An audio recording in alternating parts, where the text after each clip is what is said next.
Period. Anyone from the public who wishes to discuss any issues? Seeing none, we'll close public comment. We'll go to item number 3, roundtable discussion amongst council members. Does anyone have anything that they want to discuss?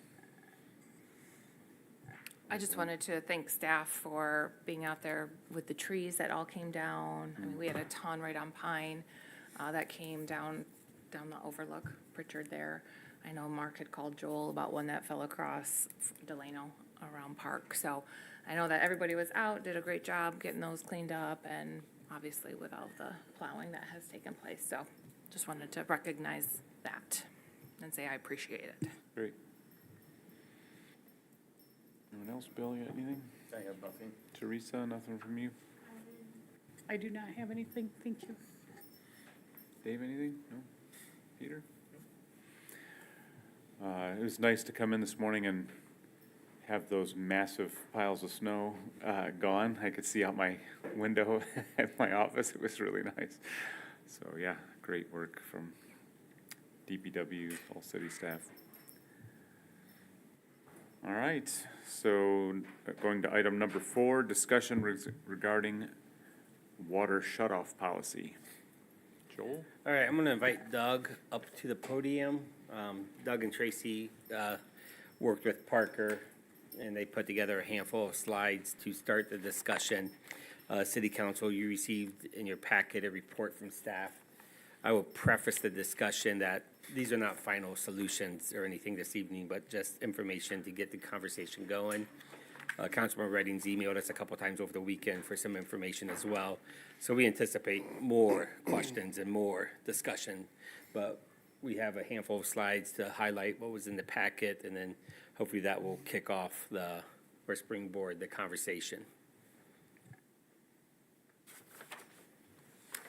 All right, to start off, first slide is basically the life of a water bill. So month 1, bill would be generated, and this is for the previous month, so really that would be like month 0. Bill is generated, sent out somewhere between the 15th and 20th of that month. Month 2, bill 1 from the previous month is due on the 15th. If it's paid, or if it's not received by the 15th, it incurs a 5% penalty, and then that is put on month 2 bill, showing the current bill and the past due with the 5%.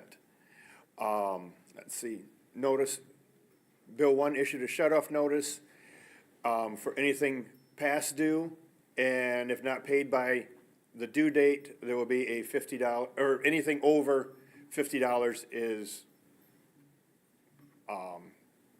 figured past due. Month 3, bill 2 is due by the 15th again. A 5% penalty is assessed if it's not paid by the 15th. Bill 1 is assessed a $50 delinquency fee, which now at this point is approximately 60 days past due. Added a $50 delinquency fee, and then a notice of shut-off is included on the bill.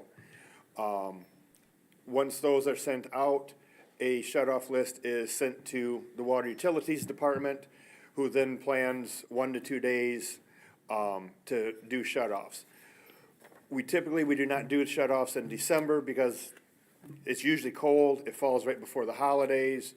1, we don't want to do that to the residents, and 2, we don't want to be out there, the following day or 2 days shutting or turning them back on again also. Again, this month, due to the weather, we did not do shut-offs. We did have a couple operators going around last week, Friday, and today, knocking on doors, letting the residents know that they are past due, that their account was up for shut-off. We are not shutting off at this time, but if the weather turns nice, unless their past due is paid, they will be shut off. Friday, or I should say Thursday night, when we were sent the list, there was approximately 40 addresses, 40 accounts on the list. The list I saw today, it was down to 14. So between word of mouth and the operator knocking on doors, several accounts came in and paid. Today, again, the operator went out, knocked on the doors for the last 14. If anyone's home, he could let them know. So that's how the billing process works. Is there any questions on the billing process? All right. Parker, thank you. Joel sent out a email on his server list for city managers. I contacted a couple of the local communities to get a idea of what other communities do, both large and small, surrounding, some further away. So as you can see, out of all of them queried or that returned responses, just St. Joseph and North Muskegon do not perform shut-offs. All the other ones do perform shut-offs. Delinquency days, some vary. Plainwell is as quick as 20 days, and they are shutting a water service off. Most of them, that we talked to were 30 to 60 days before they do a shut-off. Allegan is right around the 60-day mark. Delinquency owed varied. The spaces that you see blank are because we did not get information from that community on that specific topic. Shut-off fees, pretty much right around the $50 mark, plus a percentage fee also. Some communities offered partial or payment plans, other ones did not. All of the communities, except for 2 of them that did not answer that question, do put the unpaid bills on, or delinquent bills on on the summer taxes. And then the last column is estimated amount that they would put on taxes. Some of them vary, by how many they have per month that would go to taxes. Other ones were a dollar amount.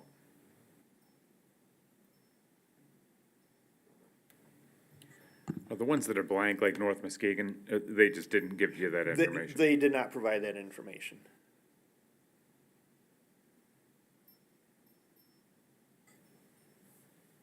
Yeah, some of the responses we received were pretty much as simple as, yes, we do shut-offs, yes, we send them to taxes. So. Not a whole lot of Not a information whole forthcoming. lot of explanation.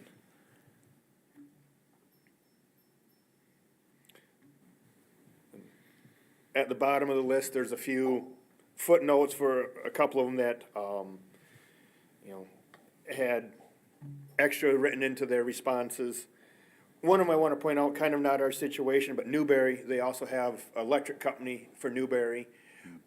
Their response said that they actually shut off electric first, and then a week later, if they're not paid, then they shut off water. With the exception of winter months, they will shut both off at the same time to try and reduce the amount of freezing pipes. That way they know that drain the pipes if we're gonna get shut off, and they shut both electric and water off at the same time. So, any questions on what other communities' policies are? Is it PAC, looks like prior to 2018, they did not do shut-offs. Did you have any conversation with them, or did you just get a basic email? So that was, The basic response to the city manager listserv. So you didn't, I just would be interested in why they, in 2018 or after 2018, started doing shut-offs.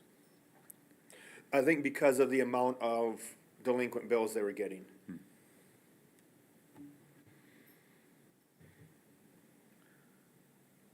One of my questions on this would be, by not doing the shut-offs and using that tool in our toolbox, and we're then just putting it over on the tax bill, could that cause tax foreclosure faster because we're just shoving it over on their taxes, and if they can't pay it, then their tax bill it just increases their tax bill, so it's more likely for a tax foreclosure. We're not using the tool to actually say, hey, you have to pay your bill. We gave you warning, we have payment plans, it's not like we don't offer payment plans, and when they do come in and they can't afford to pay it, we also direct them to social services on where they can get somebody to help them to pay it. But wouldn't adding fees to the bill make it harder to pay? Adding some fees, there's also you usually would add a fee because we're gonna have to chase and we're gonna have to go out and do a shut off. Normally, I think what was the fee for was to actually perform the shut off. So the $50 is actually to do the shut off and the turn on. And then there's a 5% delinquency. There's always. What, the $50 is called a delinquency fee, but it's to cover the cost of. And admin. Yeah, yeah. But, I mean, we charge the delinquency fee even if we don't do the shut off, right? If the bill is more than one cycle beyond, there's a 5% fee. No, I'm saying the delinquency fee gets charged. Yes, it's not just for shut off and turn on and turn off. It's a delinquency fee for that purpose, for being delinquent and for admin. I mean, the weird part of it is the $150 version for after hours, because if the delinquency fee is for delinquency, then it shouldn't matter what after hour or during hours. But it's not actually a shut-off fee, it's a delinquency fee. The $150 is only charged if we are called back in. An operator has to be called in, because then we're paying them overtime to Yeah, come in. that's a call-in fee. Yeah. So if they pay a bill and they want it turned on after hours, they're told up front that it will cost them extra. And then they have the option. Do you want to Yes. do that? And most of them, when we've had that situation, they'll wait till the next day, but there's a handful, like Yep. I would say less than 5 since I've been here. Yeah, I mean, That it's want 'em not, back not on. every month for sure. The point, though, is that they get the delinquency fee whether it's shut off or not. Correct. And adding fees to their bill makes it harder to pay the bill. But that's the way it goes with almost anything that you're past due on. I mean, not just water and sewer, I mean, your house payment, your car payment, you're getting fees on that. And I'm not challenging the 5% penalty fee at this time, but the water shut off and the delinquency fee just doesn't seem like it's adding value to our ratepayers. It's taken away from the rest of the residents what that operator could be doing Yep. to serve the one resident that is. Well, yeah, Has that's to. why we shouldn't do shut-offs, because that operator is going to do shut-offs, and there's more important things to do that add benefit to the ratepayers. Then there's a question of, can the city absorb the amount that is not being paid by not doing the shut-offs and collecting those past due Yeah, the debts? cash flow part of that, and then like Peter said, the stuff that gets added to the taxes, I mean, even if we weren't charging those fees, what they're using every month, they're gonna lose their houses if we don't do it. And a lot of the people on our shut-off list, Dave, are people who just know the system, and they do it every month. Because they know if they, get put on this, we have an extension list too. We give them all sorts of breaks, and they just know the system. They'll get on there, they'll pay that minimum the next month it comes up, and then sometimes they get shut off. I don't understand how the shut-offs and delinquency fees prevent somebody from losing their home. If they pay it, even if they pay it late, they're paying it, it doesn't go on their taxes. If it goes on their taxes, like Peter was referring to, there is a possibility if they don't pay their taxes, it will go up for tax sale, which that's back taxes and any assessed, costs that are added onto it. But we still do that in today's world, right? We just also add delinquency fees and do shut-offs. But it's less because we're doing this monthly. Well, I think what you're claiming is that your delinquency fees are helping them pay their bill before it gets to go into the tax bill, and I'm saying I don't think that's the case. I don't think the delinquency fee is preventing that. I think doing the shut-offs is preventing them from losing their homes. You're right, the delinquency fee is covering administration cost, operator cost of having to go through everything that city hall staff does, water operators do, dealing with the past due accounts. So it's not keeping people in their houses, it's just keeping it from going on their It's being taxes. proactive rather than proactive. Yes, Right, but still, So we're doing them, the concern is people not having water, which is a basic human need, so just trying to There's- figure out how we, I think treated water is not a human right, it's not, no. drinkable water is not a human right. I think drinking water is, and there's ways to get water, but the water that we treat, we have to pay for it. Understood, but we have, I think we have an obligation to our residents to make sure that they have what they need to live. If that's the case, then why don't we pay their mortgages? Right. well, They have no, need no, of hold rough. on, we're getting down like a crazy road here. Like, if you shut off somebody's water, they need water. So now they're going to buy water at the grocery store, and they get in the plastic jug, and they pay more per gallon Absolutely. than if they would have continued to have service. And we don't stop charging them either. If their water's shut off, we keep charging them this ready-to-serve fee. And so I'm not understanding how we're doing them a favor by shutting off their water. It's not really. Motivation. It's a motivation, is what I view it as. It's And not it's a motivation factor. If somebody says you're gonna come shut off your water, well, I better go take care of this. They come to the city, we can direct them to services to help them pay their bill. We can give them payment plans. But if they just ignore it for 12 months and it all just piles up and goes on their bill, We can still help people without shutting off their water. it's a motivation to get them to come in to take care of it. Oh. Because they'll just ignore it because it's not being brought up to them other than they get something in the mail and they go, whatever. They're not gonna shut me off, they're not gonna do anything. Yeah. They ignore it and it just piles up and you get 12 months of water bills and that would come to. And then what happens is then when most of the people who this would affect, they have a escrow account, then their escrow goes up because of the assessment and their taxes are higher, and then they can't afford to pay, their house payment goes up by $300 or $150 or whatever. Whatever it may be. And then, that's a strain on their, and then they end up losing their home because they can't afford that increased escrow payment. And so it just snowballs that way, where if we just, Address it within the first month or two. or quarterly, or whatever you guys would want to change it Yeah. to, but I think we still need to do them at a specific, monthly, quarterly, but at least every 6 months.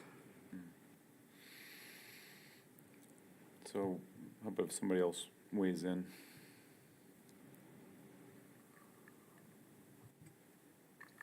About what? About what your thoughts are about this conversation. I think too, maybe if we just go through the rest of the things, we can just show you like what we're working on putting together for you guys for when we go over the fee schedule in March. We have a separate meeting with our budget sessions, but if we go over like what we're accumulating and if there's other things you guys want us to research, look up, you can see like where we've started off, like we gave you like how we do the bills, and then, what the other communities are doing, and then what's the next slide, Parker? Well, the only last one I have on that one was, I would love to see what North Muskegon, since they say no, they don't do shut-offs, but they then say they have a shut-off fee that's hefty.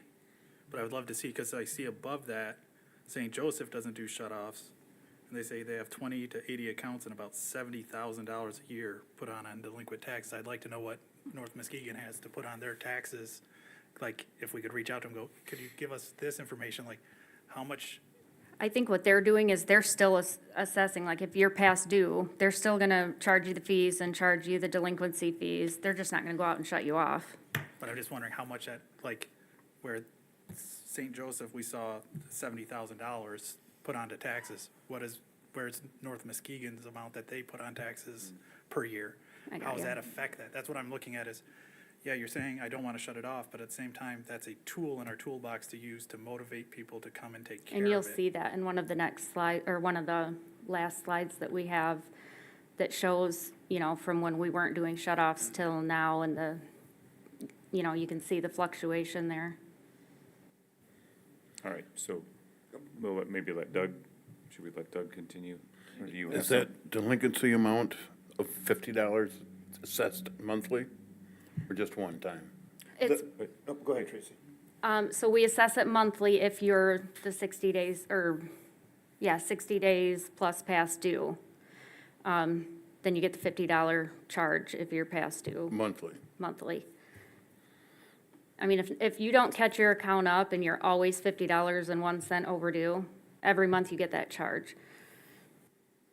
And one time a year, except for the people who are perpetual and know the system, we will waive that one time a year, because sometimes it is just an accident that, you know, you missed the bill or it got lost in the mail or whatever. And so we'll waive it one time per year for someone if they ask, and if they're not perpetual offenders.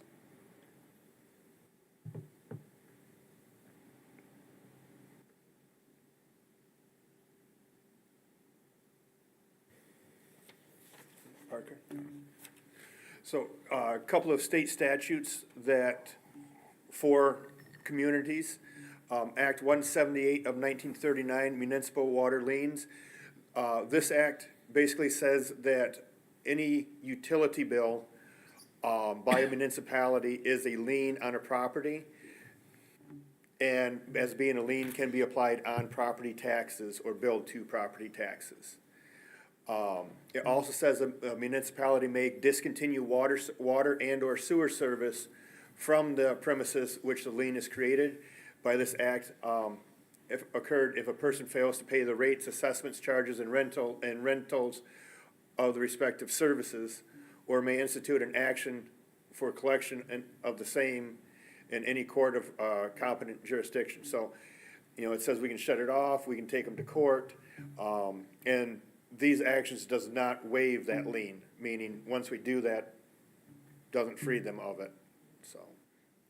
And then also, Act 94 of 1933, this is a Revenue Bond Act. So if a municipality is responsible for bond repayment, meaning we took a loan out, the municipality must pledge the collection of fees, rates, and payments towards the bond. So when we do bonds, one of the processes is our financial advisor and financial attorney look at our rates, and they make sure that the rates are sufficient to cover bond payments and our current O&M and current debt. So then they report to the bonding company that, yes, it's satisfactory, and if not, we have to have a rate plan in place to make it satisfactory within a certain period of time. Second of all, that act says the reasonable cost and value of any service rendered to a public corporation shall be charged against the public corporation, shall be paid for as the service occurs from the funds or taxes. You gotta remember, this was in 1933. I had to look up, they have a definition on that act. I had to look up a couple of these words in their definitions. In today's terms, basically it says if the municipality provides a utility service, the residents are responsible for payment of that service. Whether it's, and to pay for anything that it costs to provide those services.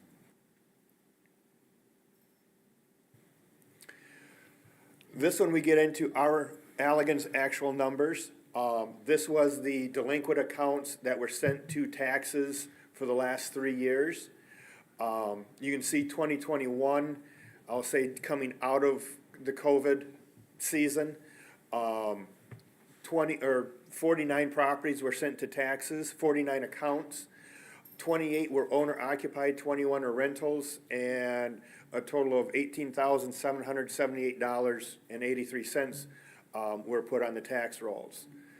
Jump forward, 2023, last year, 31 accounts, 19 owner occupied, and 12 rentals for a total of $12,515.37.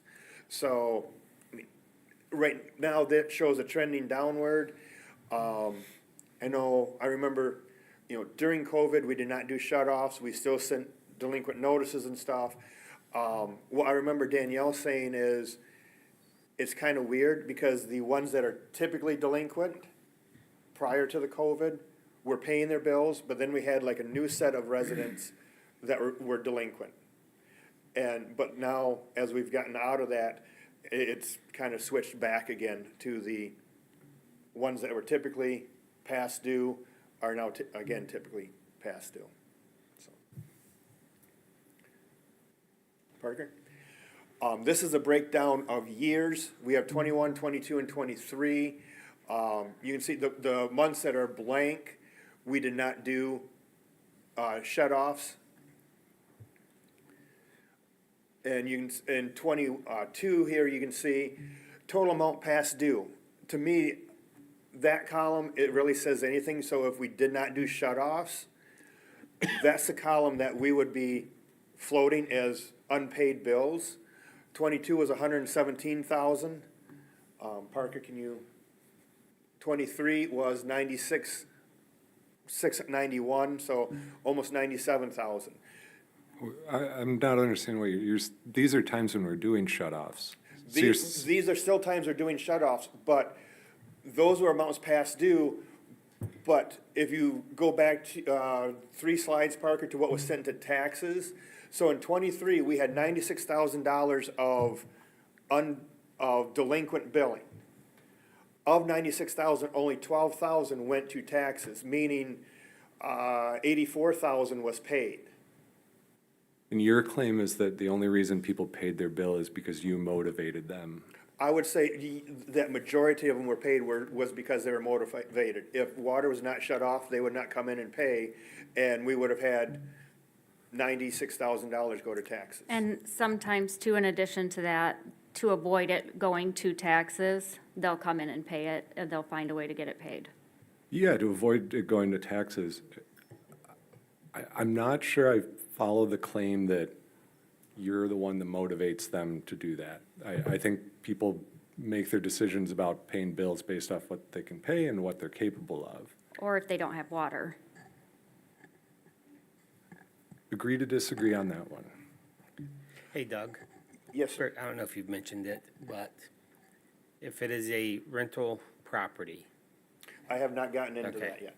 So one thing to know on rental properties, if the landlord wants the tenant to pay the water bill, first of all, we require that each rental unit then have its own water bill or water meter.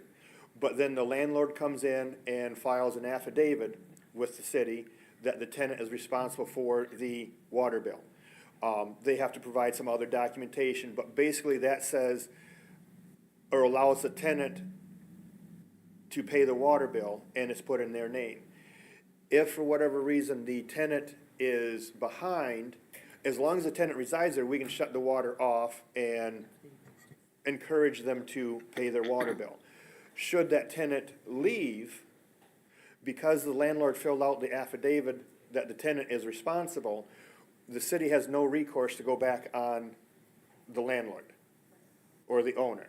So if that tenant racks up a $200 bill or a $2,000 bill and leaves, the city cannot go back on that property or the landlord to recoup that money.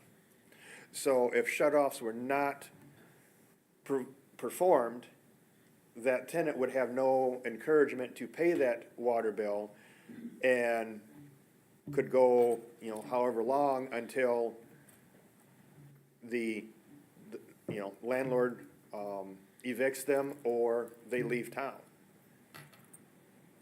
Because there's no way, we can't put it on the taxes, we can't go up to the landlord, it's to that renter only.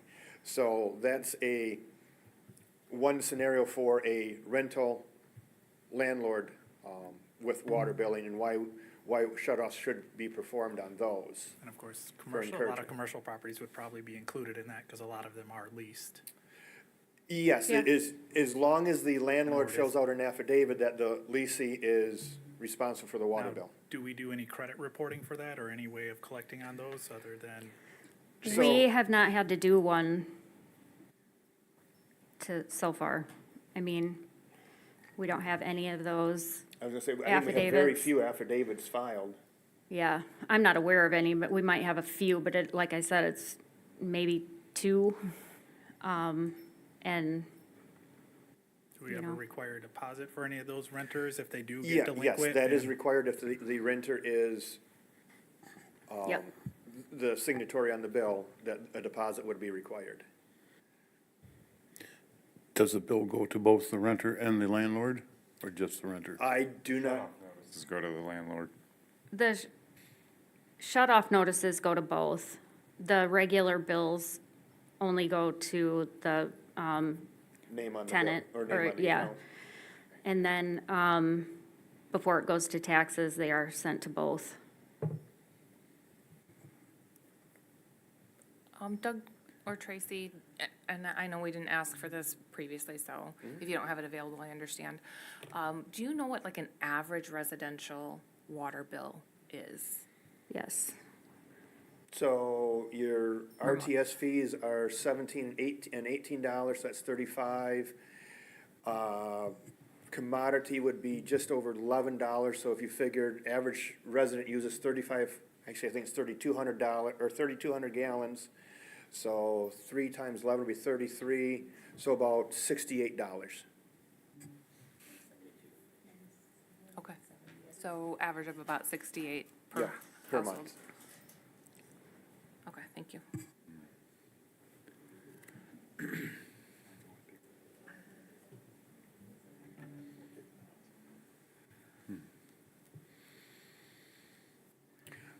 Are there any other questions that we can try and answer right now, or are there other items you would like to see besides finding out what North Muskegon's puts to taxes?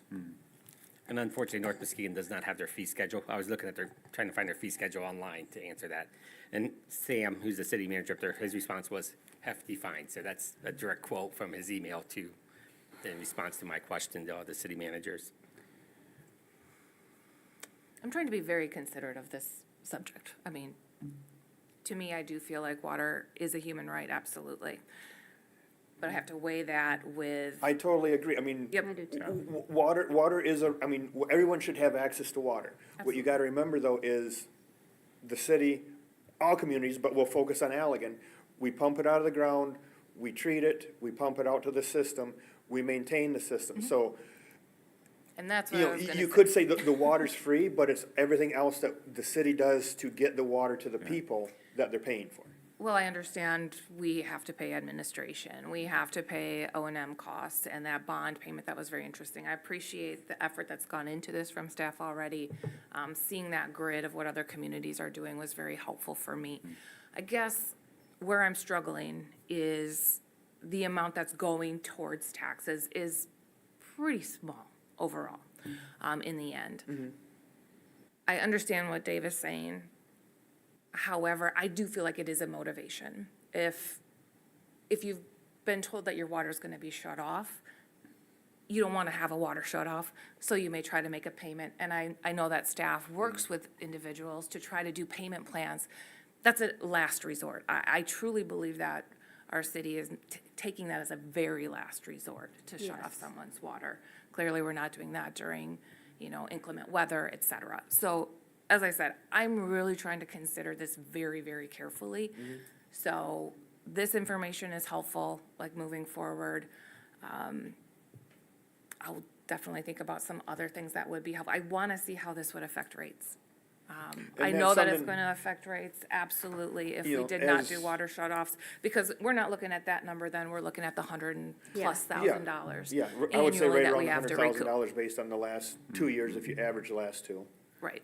So not only will that impact residents that are paying their rates, but it's going to impact those that aren't too, so they Yep. are going to be negatively impacted by an increase in rate. Yep.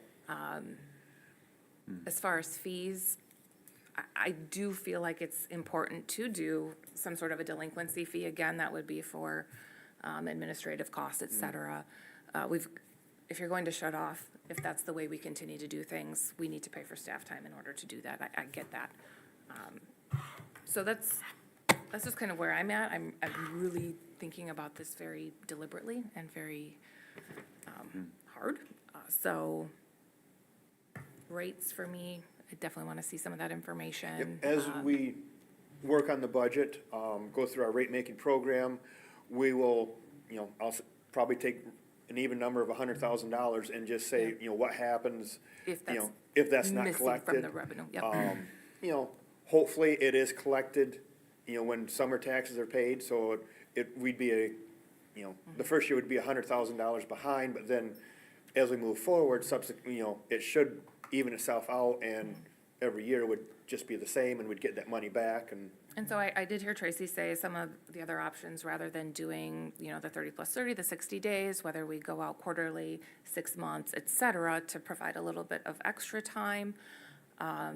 which That could be a it consideration. does provide extra time, but it also does add to. It reduces the revenue. You might stream get coming one in, I get delinquency that. fee, for a quarter instead of a month, but You if need they to didn't pay raise one fees. month, now, instead of a $68 bill or a $120 bill, now you got $240 or $300 Mm-hmm. bill. So, And I'm not saying don't collect the delinquency fee. but if we switch from like doing a monthly billing to a quarter billing, or we just went to a quarterly shut-off list. Oh, I was just talking about like Their- the their shut-off Their list. past due will snowball. Yes. I mean, Yeah. that's would just what increase, yep. happens. Your past due does snowball. And so Dave, I'm just curious, I know that you don't feel like that is a motivation, a shut-off notice. What would you consider a motivation for someone to pay a past due bill? Or would you just see all of that going on taxes without anything? Is there like an idea that you have that could kind of prompt someone to pay? If we're gonna be putting them on, we put them on taxes today, right? So I'm not saying we would stop doing that, and so we would get the money that we're owed. What I'm saying is the delinquency fee and the shut-off doesn't help people. I think we're making a lot of assumptions about these people and their conditions and what their mindset is by saying that we're doing them a favor, that we're motivating them with these shut-offs. I think that's troublesome. I don't, unless I hear from a bunch of these people that, yeah, that shut-off is the only thing making me come in and pay, I don't. I don't know. From myself, dealing with the public, money is a big motivator. Suing people, taking them to the courts, that's all big motivators. All of that motivates people to pay their bills. I've seen people not pay their bills, and I have said, blah, blah, blah, we're gonna take you to court, do this, do that, to collect the money. They pay it. They need something to force them to pay it. One of the things is an interest charge, which we are doing with our delinquent fees and so on. And people see that and they go, well, gosh, that keeps going up, I better pay it. So they pay it. I'm not saying get rid of the interest charge. There's a 5% penalty fee different than the delinquency fee. The delinquency fee is just, So, if I no, could, there's a 5% fee that's different than the delinquency fee, right? Yes. There's a $50 delinquency. Yeah, so I'm not saying get rid of the 5% fee. I'm not saying don't put it on taxes. That's a strong motivator. I'm just saying I don't see a lot of benefit from shutting people's water off and charging them the delinquency fee. so one thing we did, somehow we overlooked putting on, it was supposed to be on this last slide here. Our billing clerk estimated that 75% of the accounts that go to shut off are paid within 24 to 48 hours of being shut off. It's in the So- report. Pardon me? It's in the, yes, It's on it's our in the report. report, yeah, it's just Yeah, not we up on the wanted to put slide. on the slide and somehow we missed it. But 75% of accounts that do go to shut off are paid within 24 to 48 hours. A lot of times, the operator, as they're out performing the shut off, the resident will come out and say, I'm headed to City Hall right now. So they will tell them, I will, it's in the morning, I'll be back in the afternoon, I'll check at City Hall, if you've paid, I will just go on by, otherwise I will have to shut you off. And we just find it surprising that when they see the person there to shut it off, that they can find that money and go right down to City Hall to pay it. Could we consider in that scenario not charging the delinquency fee? I mean, do people feel like if we don't do the shut off? We'll waive it one time a year. We do that for people, but it's one time a year for the people who oh, I forgot. And do we say that the delinquency fee was to cover the cost of our workers having to go out and do the shut-off? But It's if they don't- admin and to go out and do the shut off, and, it's the process of doing Sending the a extra shut at off, City Hall. and- sending the shut off notice, having the guys go out and actually do the shut offs. But if they come in and pay it, then we're not doing the shut-off, so do we still need the $50 fee? Yeah, because we still are we're still sending out probably 200 or plus shut-off notices, which costs money to print and mail. And then, we have to run the shut-off list and then, have them go out and do it. Whether they have gotten that far or not, there's still, admin that goes into, probably a whole day's worth of work for, I don't know how many of your guys, but 3 of mine. A shut-off list typically takes 1 to 2 days to go through and shut off. During that time, and like I was trying to say, when they go out to shut off a service, a lot of times within an hour to 2 hours, they're getting called by City Hall and they have to go back to that address and turn it back on again because it's been paid. So, 1 to 2 days, typically most of them have been shut off and turned back on. There are a few of them that we cannot get on the shut-off valve, so they don't get shut off. We knock on the door, tell them you're. And we also have an extension list that we do a lot of times they'll still get the $50 charge. If they call between, like when they receive their bill on the 15th, we do an extension, to give them another week or 5 days, or, I know we've given them at least, some people, we've done a month to pay. But normally it's, you've got to pay within 2 weeks, I think it is. And then it's $20 for an extension. Then when they get the money, they come in and they keep up with that. If they don't, then they get the other half of that charge for the full delinquency fee. If they say, hey, I just need till this date to pay it, we give them till that date. If that date comes and they haven't paid it, so we give them a lot of opportunities. And those ones are usually the ones that are calling in right at the due date saying, I totally missed it, I forgot. Can I get a few days to get this into you? It's the ones that you hear nothing from until you shut them off and then they come in and pay. Yeah.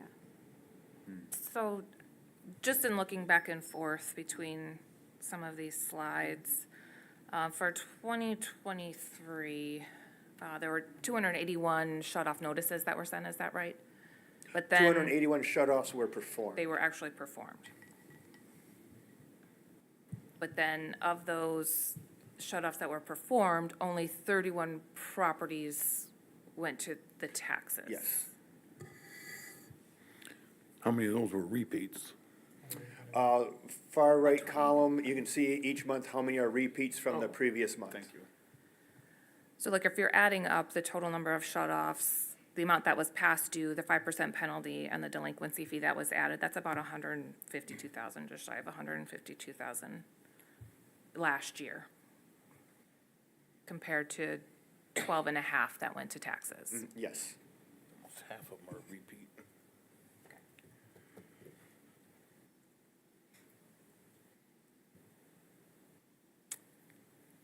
So, I just want to, I appreciate that this is not there's no easy answer to what we're talking about.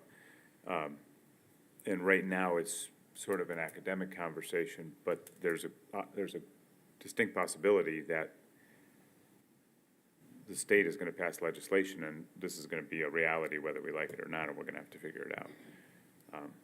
As soon as the 2 Congress people who stepped out get replaced this spring, there's a good chance that this legislation is going to get passed, so we got to figure how we do it, and I don't know if they've got an idea other than just lumping in on their taxes and having everybody go into. So, one of the legislatures I saw, I think what you're referring to, Mayor, is it was proposed in October of last year that it would basically ban communities from doing water shutoffs.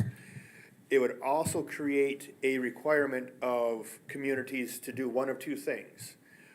First of all, to collect a minimum of $2 per water account that would be collected and then sent to the state to repay communities for delinquent bills in their community. So 1,900 plus or minus accounts, we would collect $2 from every account. And then, it didn't say if it was monthly or annually or however, we would send that money to the state. And then if account number one was delinquent 1 month, we would send that to the state and they would reimburse the city, and then they would go after account number one to get reimbursed for that. The other option would be is if the community developed a program on the same level as what the state-run one would be, to do just for their community, then that would be acceptable, and it had to be state-approved, but then the money would not be sent to the state. So then the state would have a pot of money that they'd Correct. already collected, that they would Correct. then reimburse the municipality for the delinquent. Yes, but I would point out, Get a because percentage. my feeling would be, well, I've always paid my water bill, so now my $2 may not even be going to an Allegan resident, may be going to someone in a whole different community. Which, I'm all for helping my fellow resident. I guess honestly, I would be less than that to not know where it is going, so. And how much gets taken off the top for admin fees? Yeah, I heard that too from someone else of, well, how's the state gonna dip into that money? And they're controlling the money that way too, and we all know how it goes when the state controls money. So is it in our interest to come up with our own program? I would highly recommend if the state goes ahead with this legislature that Allegan develop its own program, even if it's identical to the state's, except for the money stays within Allegan, instead of being sent to the state. The article I read on there, had that information on there, what the state would approve or disapprove in a communities program. It didn't get into that level of detail yet. But I would think that if it was similar to what the state was going to do, that would be approvable. It is up to council if they move ahead with something like that prior to state, banning shut-offs. So I wonder, because then you sort of end up back in the same spot though, because we have this pot and we collect those fees, the $2 or whatever. We have the pot that goes to pay delinquent bills and keep water on. But then you said that when the state's doing it, then the state goes and tries to recoup that money from the people. Right. So what's the stick in that situation? So, the state would probably still put it on their tax rolls. So, Yeah. instead of communities doing shut-offs, the state's saying, we'll pay you for now, but we're still gonna put it on the tax rolls. Move the ball from here to there. It's just moving it around. You Well, know, it's trying to keep people's water on. Right. pay your bill and your water stays on. Not everybody has the money to do that. Then go ask for social assistance. That's what it's there for. Our There county are has those several programs programs out there. to do that. It's not available to as readily as you think it is. I've worked with a lot of people who struggle with their utilities, and it's not as easy to get the assistance. And To that just say, may oh, be- there's programs to do that. There's not And always. that may be true, but what happens to your other utilities if you don't pay them? Your cable shuts off, your electric shuts off, Yeah, and I understand that those are not a necessity to live. And there are alternatives to electric, now solar, and you can go buy kerosene, but if you're buying that, yeah. and I'm not trying to sound cold-hearted, I just hate the fact that we may have to pay for other people not paying their bills. Either, yeah, or we think of it as we're helping people who can't pay their bills. And you do end up with people who work the system, people who, There you go. You've seen how many do it every 3 months or 2 months. right, some of those people are just habitually in poverty and can't. And then when they get the shut-off notice, they take the money that was for groceries or for gas to get to work, and they pay their shut-off notice so that their water doesn't get shut off. But then that money, they don't just have money laying around and they go, oh, okay, well, I guess I'll pay it. Like, they take it from somewhere else. That it was going to go. So I just want to, it's easy to develop pictures of what the people's motivations are, but it's not like those people are just living high on the hog and then they finally take some of that pot of gold that they're hiding and pay their water bill, and then they're struggling. So I'd like to relieve that, but I don't want to put us, I want to do it wisely as a city. Is it a governmental role to be a charity, to take care of that? Or is that the role traditionally of private charity? It seems like we want to take on the role of being a charity. When people at our church are hard on their bills, they come ask the church. That's how we handle it, and we'll help them out. That's why I said it's not just state programs that do it, it's also Right. going to other social programs and other entities, churches, other charities. But is it the role of the city to be a charity? If we're forced into it by the state and we have to do this program, I'd rather keep the money here, like Doug's saying.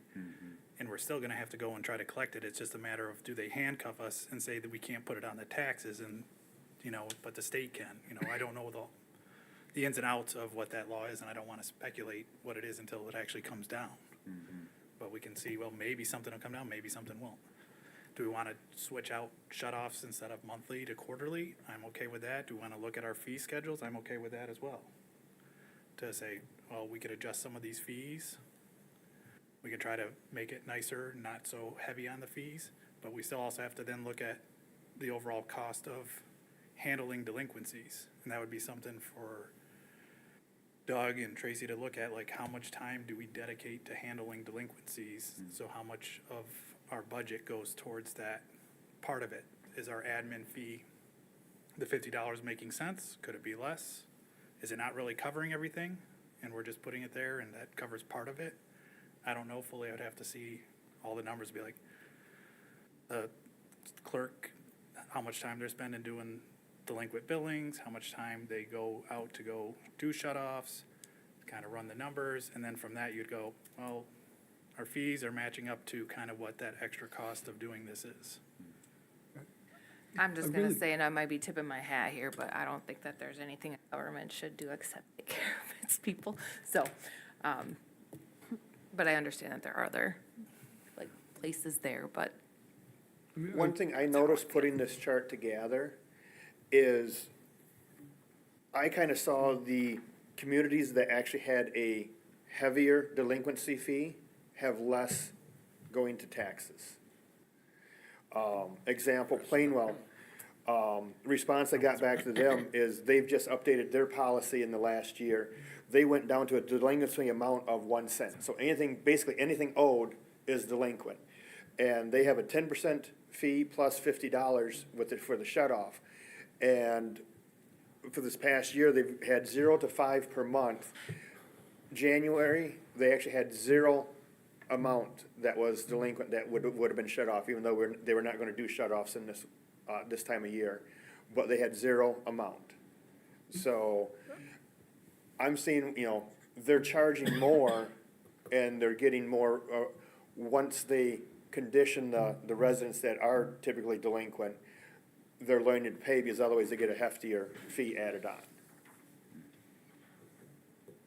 I noticed their policy looked like they did not want to mess around. Yeah, just for the record, I would not want to emulate Plainwell. I've dealt with them with helping others in the past, and I don't like their draconian ways. But Dave, you've been trying to get a word in for a while. Yeah, I understand the state's direction there. Again, I'm not looking for, in my approach to this, I'm not looking for us to pay for people's water. I'm looking at the delinquency fee and the shut-off, and I'm going, I don't see how that benefits the ratepayers. And ultimately, the ratepayers own this company, right? It's not our company. We can't make money off of these water Right. funds. We can only pay our current bills, pay our debt, and save for identified improvements in the future. So anything we charge to people has to be a service or infrastructure that's of their benefit. I don't feel right about charging people for the service of shutting off their water. And I mean, even in this chart up here, look at those 2 months, May and June, where we've got 0 shut-offs, but we still charged all these delinquency fees. So there we're charging them just for being delinquent when we're also charging them a 5% penalty. Like, I'm not challenging the 5% penalty. I'm not putting it on their taxes. And if we've got those two things, we've got a reason to pay your bill on time, and we've got a way to recoup the money we need to keep operating. I'm not sold on the delinquency fees are, you know, a good way for us to get revenue. I'm not sold on the idea that doing shut-offs is doing somebody a favor. So I'm kind of looking at it going, it just seems simple to me. I don't get why it's become so complicated. I would say if we got rid of the delinquency fee, then in order to recoup some of the administrative fees, et cetera, then that penalty is just gonna go up, and it's just gonna be called something different. Well, administrative fees for what, though? Like those, Sending out shut-off notices, that's generating additional but if we stop, paperwork, it's sending mail, there is some But staff isn't that cost what to the this. 5% but is for? but if we stop doing the shut-offs, we stop doing the shut-off notices, we stop going to shut-off. So the 5% penalty is the motivation to pay your bill on time. Otherwise, it starts accruing interest, and that adds up. The reason you pay your bill is because it's gonna go on the taxes if you don't, and you could lose your house. If we've got those already, I don't know why we also need to do the delinquency fee and actually shut off somebody's water. Because there's a psychological impact to that too, right? I don't know if anybody's been on the other end of it, but it's not great. So again, for me, it's just, it seems like there's a simple answer that, you know, we could move forward on that, but I'm worried that it keeps getting overcomplicated when we're talking about what these other communities are doing, and we're talking about what the state might do, and we're talking about paying for other, I think we can simplify it and just stop doing some of those practices. And I think we'll be all right. My concern, if we don't do the shut-offs, they're just gonna increase in numbers of delinquencies and penalties and delinquencies. I know, there's this philosophy that we're, I kind of agree with you on the delinquency fee that is compounding $50 a month, where it would be simpler just to have a straight penalty, it's 5%, or it's now 7% penalty for not paying on time, and until you start paying it on time, it's, every month, it's another 7%. Just to, and the only time that I would possibly charge a fee is if, of course, if you want a user shut off, that I'm requesting you to come shut off. right. Or if you want after-hours turn-on, guess what? I gotta send somebody out there, that's gonna be $150, because I gotta pull them in and I gotta pay them OT to come in just to turn you on, when they could just turn you on in the morning during normal hours. No, I will say, if we've really got programs in place that make to the shut-off truly a last resort, if there's other things, I haven't seen that in our policies yet. So if we've got something we can show for that, that gives me some confidence that these are extreme cases or exceptional cases, but it looks like this is just kind of clicking along. You owe $50 after so many months, and boom, there you go. It is pretty, I mean, it's, every month we go through the same process, but in between, we're getting several phone calls. We have that extension list that's part of our process and guidelines more than a written policy. It's more of a procedure that we try to work with everybody that we've got. We work with DHS and Community Action and the churches, and we get several payments a month from the state, you know, helping people out. Anybody who communicates with us, we try to work with. We've had big water leaks where it's been $1,000 bill in 1 month, and then, you know, they have their regular bill that, once the problem's corrected, you know, we've done stuff where we've worked with people to, you know, take off part of the sewer and then put them on a payment plan for, we try to stick to less than a year so that it's, you know, in the same fiscal period. But, I mean, we work with anybody who communicates with us.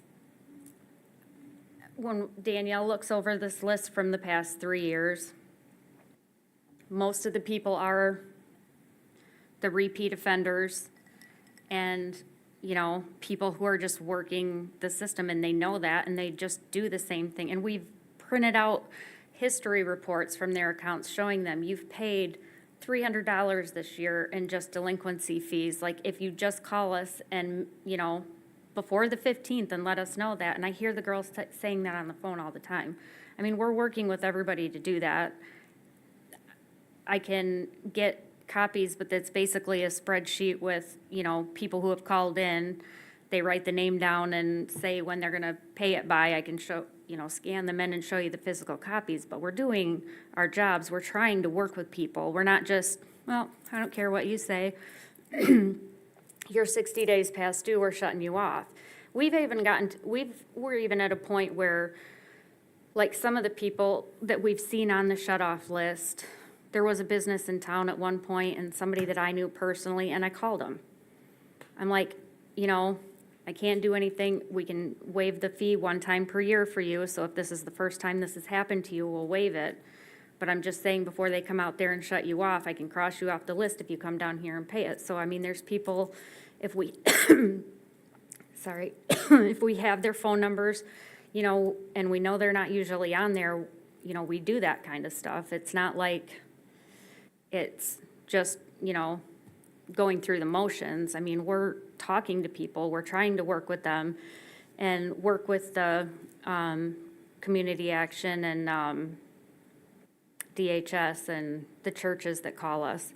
And Danielle's constantly giving information out on, you know, what their, you know, stories are and their history and things like that, so. And I appreciate all that work, I really do. Again, I'm saying from what I see of the policy, I didn't see any of that information.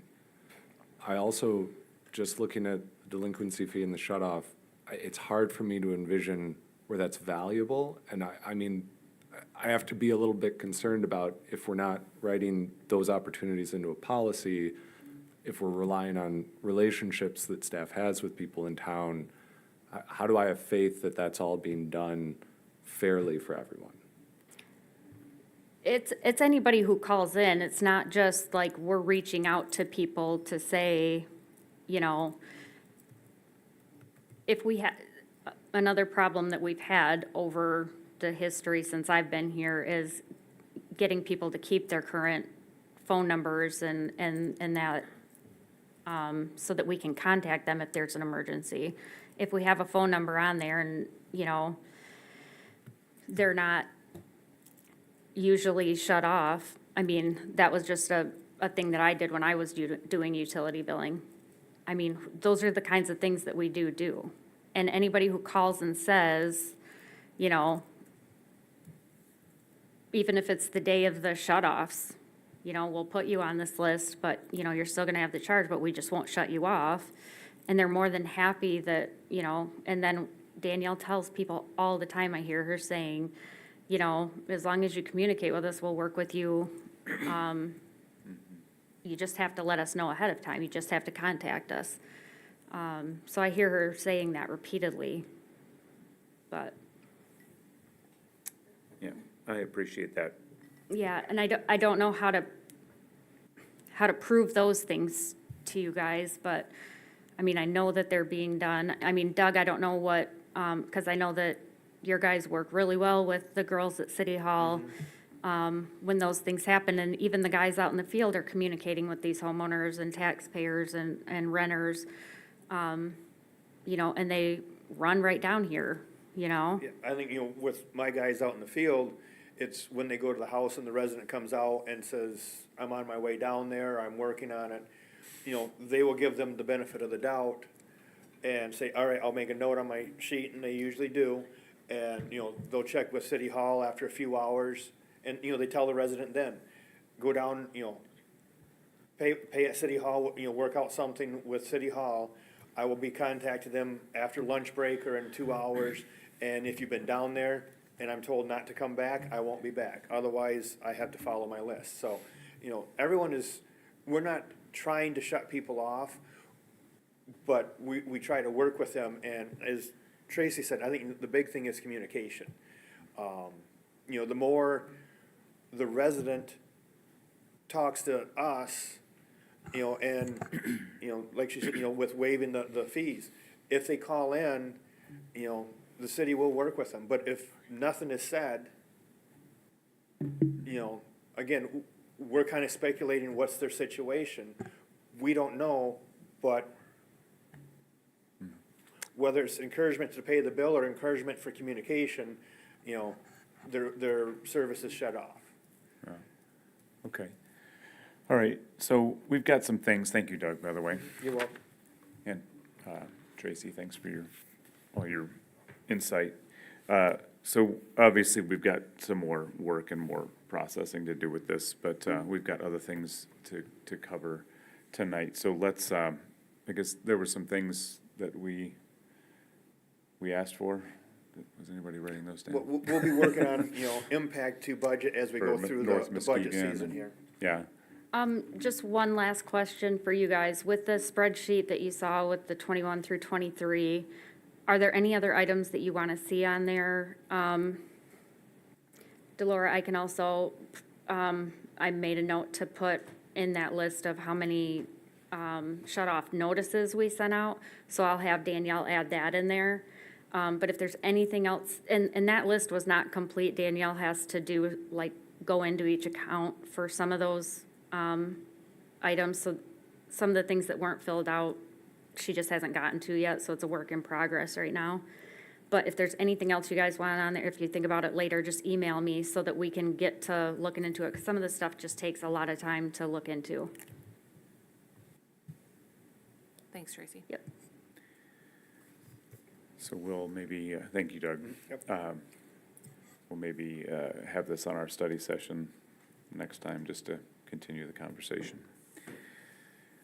All right, moving on to item number 5, discussion regarding proposed infill ordinance. Joel? Mayor, could you reflect the record that I joined at 5:45? Yes. Welcome, by the way, Mike. Good to see you.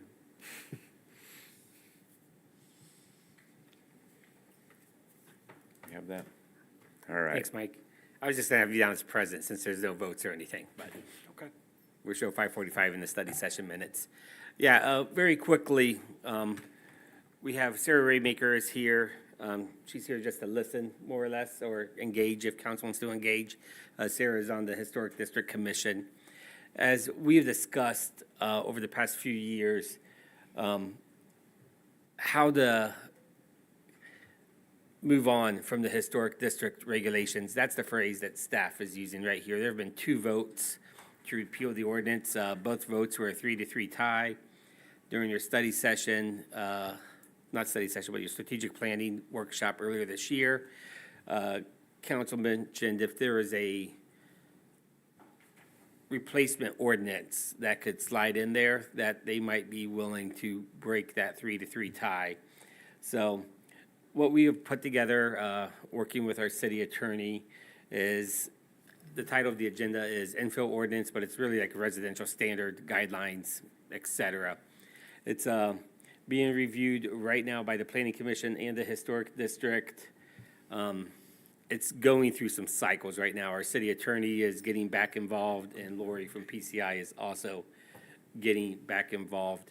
What we want to kind of understand is what council would like to see specifically is, if it's warranted and it's ready, is this something council is willing to support in lieu of the current ordinance?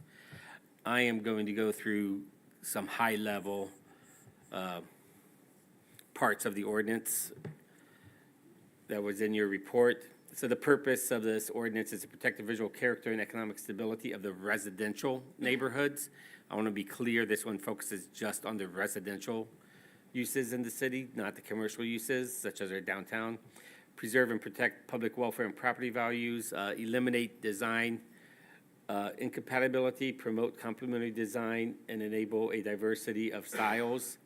Provide reasonable deviations from the standards of review where necessary, to include features that facilitate access to persons with disabilities or limited mobility.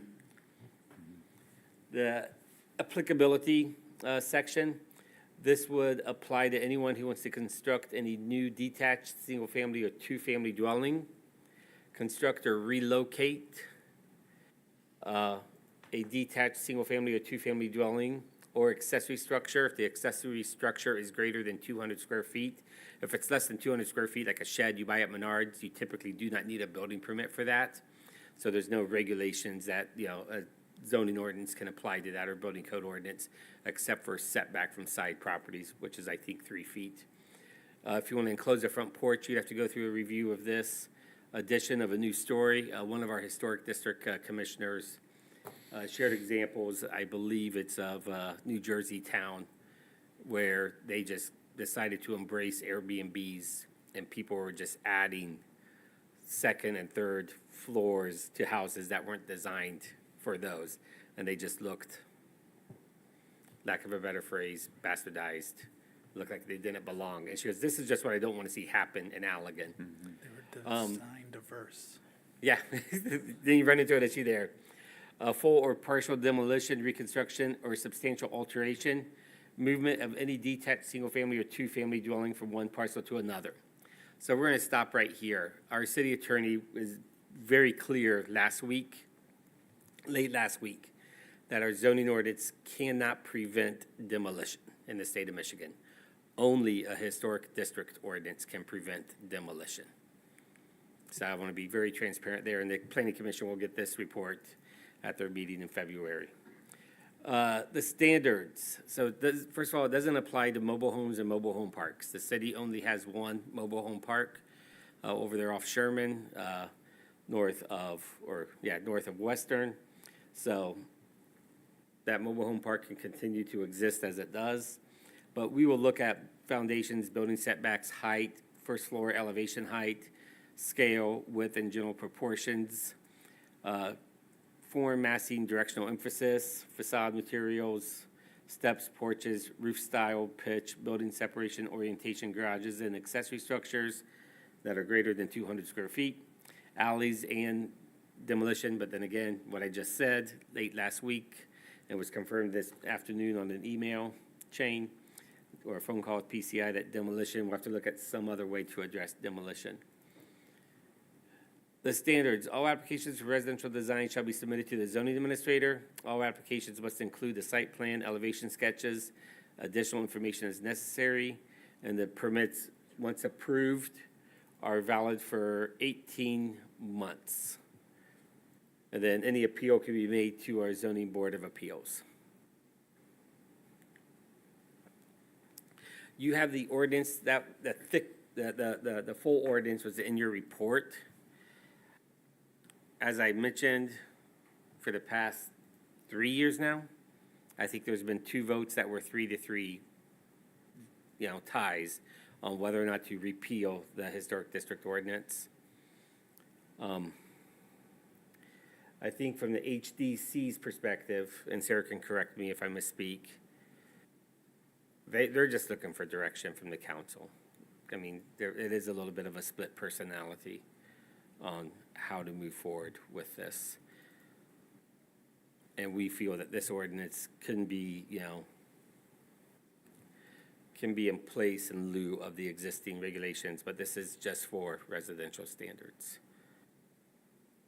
We do want to find a way to present something to you that. Can you come to the podium? Thank you. Come up to the podium.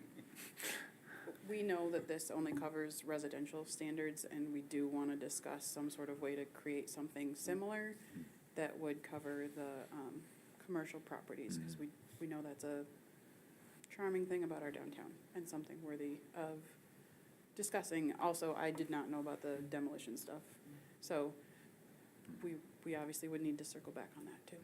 Yeah, we're looking at an overlay district for some of those areas downtown and on Cutler Street.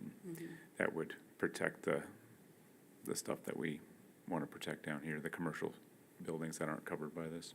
Yeah, I mean, that would work. Yeah. Seemingly.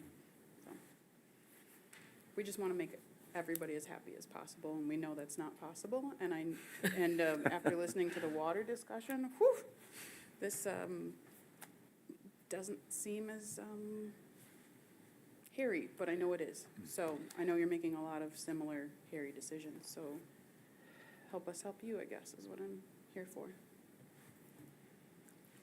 So the Historic District is going to continue to meet and continue its current process. The HDC has directed staff to begin enforcement again.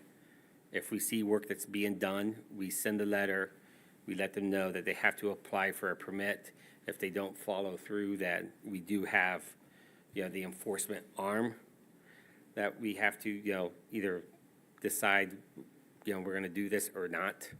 Are we We're gonna doing need, that? we're gonna need I didn't think we were, sending letters out. I know Jason's not driving around anymore, but I got the feeling that HDC wanted staff to start enforcing the ordinance. Correct me if I'm wrong, Sarah, but HDC is confused of who is actually enforcing the ordinance. I certainly came away from the meeting thinking, much like the 5% and the $50, like, why would we waste your time? But Sounds good. again, that was my personal, Jason would have been here, he's ill, so. Yeah, I mean, I'm not for sending letters, because I don't want to make your life harder on something that we really can't back up. And that's difficult because we have an ordinance that's currently in place, and since it's in Right. place, then we should be following the ordinance. But that's This been is the the whole crux of the discussion. It matter, really is, and is that who is actually going around and enforcing this? Are Mm-hmm. we expecting our police department to do this? They do not do that in Saugatuck Douglas area. Made some phone calls. Is it PCI? Do they have to come? How much would we have to charge them to be looking around to see if any, modifications are being made to homes? I don't think it should fall on HDC members to do that. And as Jason had mentioned before, when work is done in a day or two, including a whole new roof on a house just over here, what are you gonna do after that? So that's kind of where I was at. But that's the hard thing. It's in place, should be enforced, but who and how? So And to what level? I read through this and I had a couple thoughts on it. One, it kind of looks like we're becoming an HOA. Two, in the purpose of the statement, or the purpose, which seemed kind of oxymoron, eliminate design incompatibility, but promote complementary designs, but also enable a diversity of styles and maintain the attractiveness of residential neighborhoods. I know the purpose isn't actually used on enforcement, but then when I go down to the standards, I go, these standards are even worse.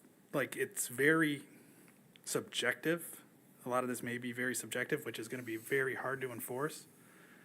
Then you got like the height of the building height, or the height of the first floor, like, supposed to be the average of the ones around it. How do we know what those are? It's not like we know every person in the neighborhoods where their first floor starts at. Do we have to go take measurements now, enter in on people's property to do it? I understand the kind of the purpose of this, but I think it's just moving HDC over to zoning and giving them less of actual requirements, like we at least have the historic standards that you can go through. But now we have even less of it because a lot of these things seem a lot more subjective. So I would offer you're correct. It is moving HDC over the zoning. It's administrative approvals. All the work that is subject to review requires building permits. First floor elevation, you are very correct. It is taking a tape measure and measuring the first floor elevation of properties along that block to determine what the average is.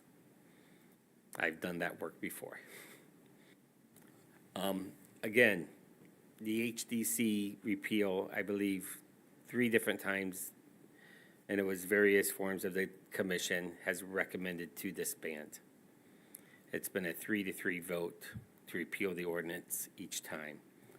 At the strategic planning session for city council earlier this year, it was like, is there an ordinance that can be done that's in lieu of this? This is the direction that we would go. It is a little, from my perspective, a little more onerous of city staff, really through PCI or contracted employees for this review process. But it doesn't really regulate facade and materials. So it mentions that as a design standard, so you don't get someone that wants to do a cinder block house when all the other houses have lap-looking siding, whether horizontal siding, whether it be vinyl or wood. But yeah, you're back to the catch 22. The city wants a Well, that's what I mean. history, but it doesn't want to do the hard work of the history Well, I thought it was stated that the zoning ordinance would have more teeth than what the HDC has. Yeah, That's so why I thought well, this we was. can stop building permits is what we can do. Okay, well, we weren't just trying, I want you to know, we weren't trying to pass the buck. It was presented, at least from my understanding, that like, this would be a way to get the feel of an HDC and its intentions, but have some teeth if people I think stepped too far out of bounds. But I could HDC has be some mighty incorrect. teeth, we just aren't using them. HDC, we can do a stop work, and we can come in and stop a construction site the same as if you didn't have a building permit.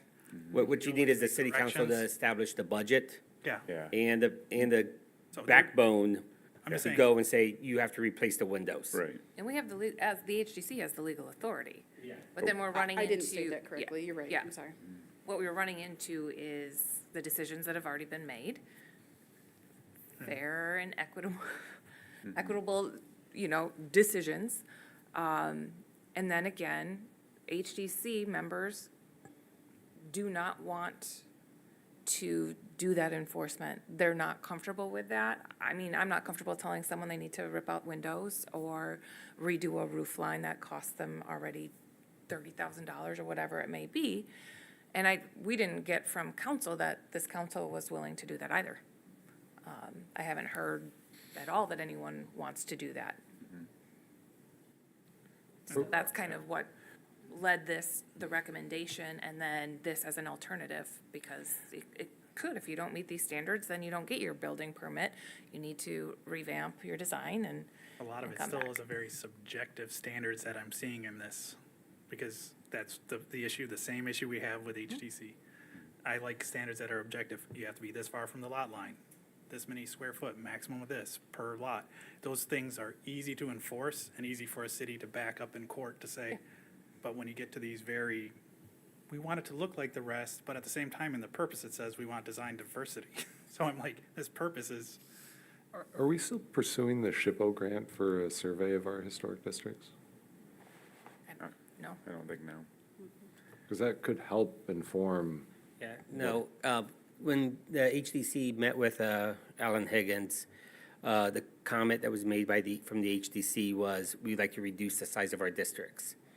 And Alan Higgins informed the HDC, when you do a survey, you can't go and do the survey with the intent to reduce the size. yeah, If the absolutely. survey says, nope, what you have right now is good, and oh, by the way, this neighborhood and this neighborhood now also need to be included in, you have to, to be compliant, you have to accept and adopt that report. And so the concern was, if it was to reduce the size of our HDCs, and Delora and, Sarah, you guys were you were at that meeting where we had with him. At that time, it was just like, this is not this isn't something that they supported going down that path yet. Mostly because I think you're still at an issue where council, I think, is split on the direction of the HDC. I don't get the split thing. There's been 5 votes, right? Like, we did 2 votes for the first reading that were 4-3. We did 2 votes that were second reading that were 3-3, and then we did a resolution that passed 4-3. Okay, so you had 2 ordinances, and you're correct, there was a first reading and a second reading for each one. Actually, the I first reading. combined those into one vote, because it's one ordinance. That ordinance failed 3-3. The second time it failed 3-3. But we First can't, is to set a public hearing.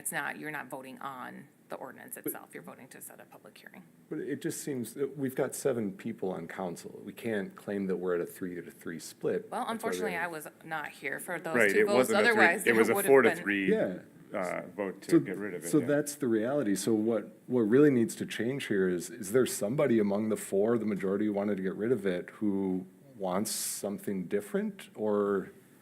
This was the HDC's suggestion to try to appease people, that we can still have some standards, subjective or not. It's still subjective honestly, because Alan said each home is looked at as In a itself. Yeah, it's in a vacuum. Yes, they should meet those standards, but if there's financial issues, et cetera, it can all change. Each decision is completely separate from another, or should be. But regarding the grant opportunity, it's a 1 to 2 year process, and then we still have no enforcement. So this whole thing is going on, they're looking at the boundaries. There has no one on HDC wants to take the steps to enforce, and none of us had gotten any, feeling from council that they actually wanted to follow the enforcement pieces that are in the ordinance. It sounds like the first problem is that we don't have objective standards that we all agree, yeah, that neighborhood has these features that we want to, and that's part of, I think, what Peter's saying about even the proposal here. So to get those standards, we would need to understand what these neighborhoods Does the look like. community want that? Do we want that? Does HDC want that? I mean, that's the big question. Does this serve the community anymore? The answers I've received from emails we got from the first vote, all the people that came to those 2 meetings, the majority of people said, no, this does not serve the community. So we were trying to find something that might serve it Yeah. similarly, yet And different methods. I mean, it doesn't, again, like, there's a reality that it's not we're a 7-person committee, there's 4 people who, let's just look at the resolution that said, yeah, this doesn't seem to add any value. If 4 of you are still there, I really appreciate the direction that this is going, moving a lot of it to planning commission. I agree we would need to define these things, we would need to study these neighborhoods, but if we're just spinning our wheels around something that's already, if there's already 4 people who just want to get rid of it, then I hate to waste more time on it. And, Yeah. I mean, And Dave, so, correct me if speaking I'm of wrong, waste- though, real no. quickly. I mean, you voted no the first time because you wanted to have something in place before it was repealed. Right, and that's what we're trying to do. But we've only got 3 minutes before 7 o'clock, and we've still got some other items, so I know this is very important, and I want to get, So, I mean, wanna I'd be finish happy this. to support someone else to put it back on the agenda to just repeal the HDC. I'm happy if I can get another person or the mayor to put that back on. well, ideally, I'd like to get this in place, and then I think we'd have other people feeling more comfortable with that vote, and maybe it would be 5-2 or 6-1. I don't know if everybody would be in support of this in place of it. That's the question. Do we go down this path of trying to get this in and then just turn that, nobody really wanted this either? Would be my only thing. So I would like to discuss this more, maybe at the next meeting, though. All right, so, thank you all for that. I think this is good discussion, and thank you, Sarah, for being here to help us with that. Thank you, Dave. Item number 6, discussion regarding a request for proposal for the Girl Scout property. Very quickly, at your last meeting, you were informed that there was another interested party in the Girl Scout property, in addition to JC Customs that you heard a presentation from about 2 months ago. At that time, staff was encouraged to put together a request for proposals that could go out to solicit, responses from various developers that may be interested in this. That RFP was in your packet. It was marked draft. The timeline more or less is we'd like to release the proposal tomorrow. They will be due March 4th. March 11th to the 15th, we could interview people, and then by the end of March, City Council could, consider the recommendation, with April and May being negotiating purchase and sale, and then anticipated in July that that the winning bidder could take ownership. This RFP you saw was the exact same RFP we put together for the 136 Brady Street, so it's been, in my opinion, a successful process. And if council has no major issues with what you saw in the packet, we can send it out. It was very clear that you have the right to accept or reject any and all, proposals. So this just kind of starts that process. So when JC Custom approached you, then did you approach the other contractor, or did they just randomly approach you? So I gave 2 tours to residential developers looking to build residential communities in the Allegan area at the same time. And I shared all of the potential parcels, so both private and publicly owned. So we drove by 500 Delano Street, which is owned by Pete Borst. We drove by the elementary schools because they have adjacent land that's going to come up for sale. And then we talked about the Girl Scout property, and specifically one of those residential developers emailed me a couple days after they got the tour, and they said, hey, if you guys do a process for that, we might be interested. And that's when I brought that to the council, and the council, I got direction from council to, you know, put the proposal idea together for them to review and react to. I think it looks good. Yeah. I'd say go ahead with it. And the RFP is gonna be sent out tomorrow. Parker will be sending it out. It will go out to multiple residential developers throughout West Michigan. Any major Well, concerns or?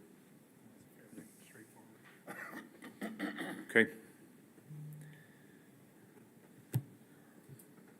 Item number 7, review of council agenda. Any changes to that? Any? Nope. All right, so 7:01, I will adjourn the meeting, and we will reconvene at 7:06 for our regular meeting. Is that 5 minutes enough? 7:06.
It is 7:07.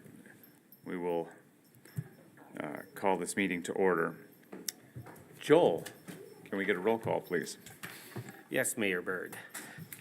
Councilmember Redding. Here. Councilmember Zeter. I am present for this one, sir. Councilmember Morgan. Councilmember Andrus. Councilmember Galloway. Here. Mayor Pro Tem Hands. Present. Mayor Byrd. Here. You have a quorum. Thank you. All right, for those that are willing, will you stand and say the Pledge of Allegiance?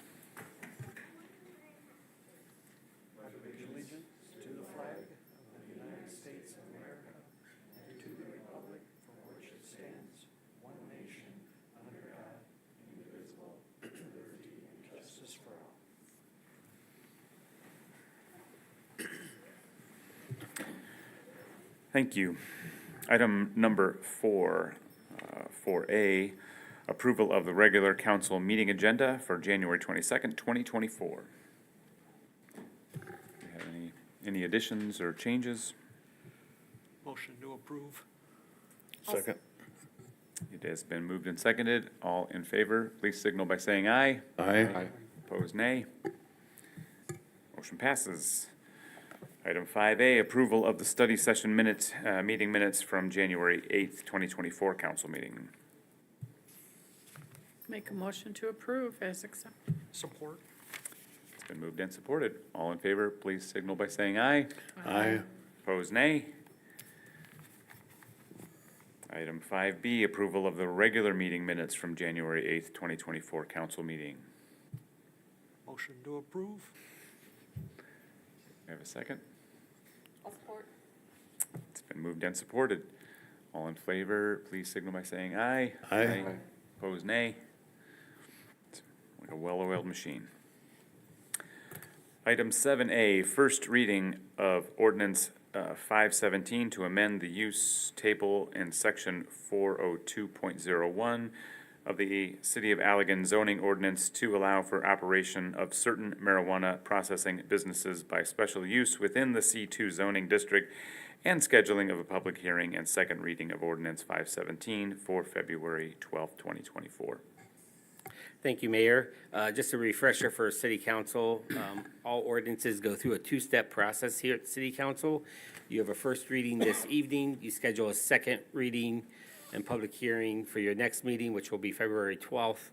And then at that meeting, when you vote, the ordinance goes into effect after it's been published, and 21 days has lapsed after that. So the City Planning Commission reviewed an application from Brandon Gillies to allow the marijuana processing businesses to operate within a C2 general commercial zoning district. In the application, you saw the reasoning for the request. In our C2 general commercial zone districts, we allow for a handful of processing techniques to occur. Bakeries, they take flour and water and mix it together, and baked goods come out. Downtown here, which isn't in the C2, so we'll go somewhere else. We allow for light manufacturing in the C2, making a fabric, sewing, stuff like that. That's allowed in the C2. Microbreweries are allowed in the C2 where they take raw material, combine it together, and then, a beer is made at the end of this. So the Planning Commission heard the application. They took public comment. No comment was received at the meeting. And then they moved to approve the application and recommend to City Council that you have a first reading and schedule a public hearing and a second reading for February 12th on this zoning text amendment. I will let the council know that we did receive one phone call prior to the Planning Commission meeting from another marijuana establishment who did not want to see processing being allowed in a C2 zone district because of increased crime that can happen at marijuana businesses. As I mentioned, I came from another marijuana business, so they are not in the audience this evening, but they probably will submit something in writing, they said. We haven't received anything from them yet. But again, this is just a first reading. If we hear something between now and February 12th, we'll let you know. And just to add on to that, when we spoke with the owner, or the person putting this together, Mr. Gillies, the processing he's doing is basically just what happens in a kitchen. There's no harsh chemicals, there's no, we're not using butane or anything that's explosive. It's all basically a commercial kitchen. So that, But could he, That if he helps. was allowed, because it's considered processing, is there any limitations? So just so we're clear, that is his application for his use, which you will review on February 12th for a special use permit. The planning commission also reviewed the special use permit at their meeting. That's when that was explained to us during that special use permit. This would allow processing in C2. And so if all marijuana businesses have to get a special use permit, they go through the planning commission and the city council. So if someone comes in and they're doing something that may be determined to be harmful to the public, It's not in our zoning. that our special use specific- permit covers a handful of things, such as effects on nearby businesses. And so that is something we're comfortable that we could review and deny through a special use permit if we feel that the use they're gonna do is, I would just like if it's just explicitly put in our zoning that, no, you can't use butane extraction, you can't use alcohol extraction in C2, that's only allowed in manufacturing M1. Because that just takes care, it removes the subjective, like, Yeah. maybe, maybe not, you're only using a little, it's just like, no, this just isn't allowed in C2. Because when we were in planning, when we developed these, because I was on planning at that point, that was one of the reasons we put processing into manufacturing and not into C2. We had reasons behind when we did those recommendations. And so the good thing is, through our two-step process, we can make those amendments to the proposed ordinance between now and February 12th. Yep. So if there's gonna be a motion to schedule a second reading and a public hearing, a second reading, I would recommend that it is made with that condition, that the ordinance limits the processing techniques to those that don't include what you just referenced. That would be my recommendation, if the whole of the council wants to go that way. I don't know, I'm in support of that, Peter. On the existing businesses that sell it, is there a time limit for if they're approved to have something and they do nothing with the building? Yeah. Yeah, so our current ordinance, I don't have it on top of my head, but once you get a marijuana license, a pre-application from us, you get a license from the state. If you don't move forward with it, I think it's 18 months. 18? Because that's a typical, duration period for a business to get up and going. So I believe it's 18 months, but yeah, there is something. You can't, once you get your approval, you have to move on. If you don't, the approval lapses. Okay. Thank you.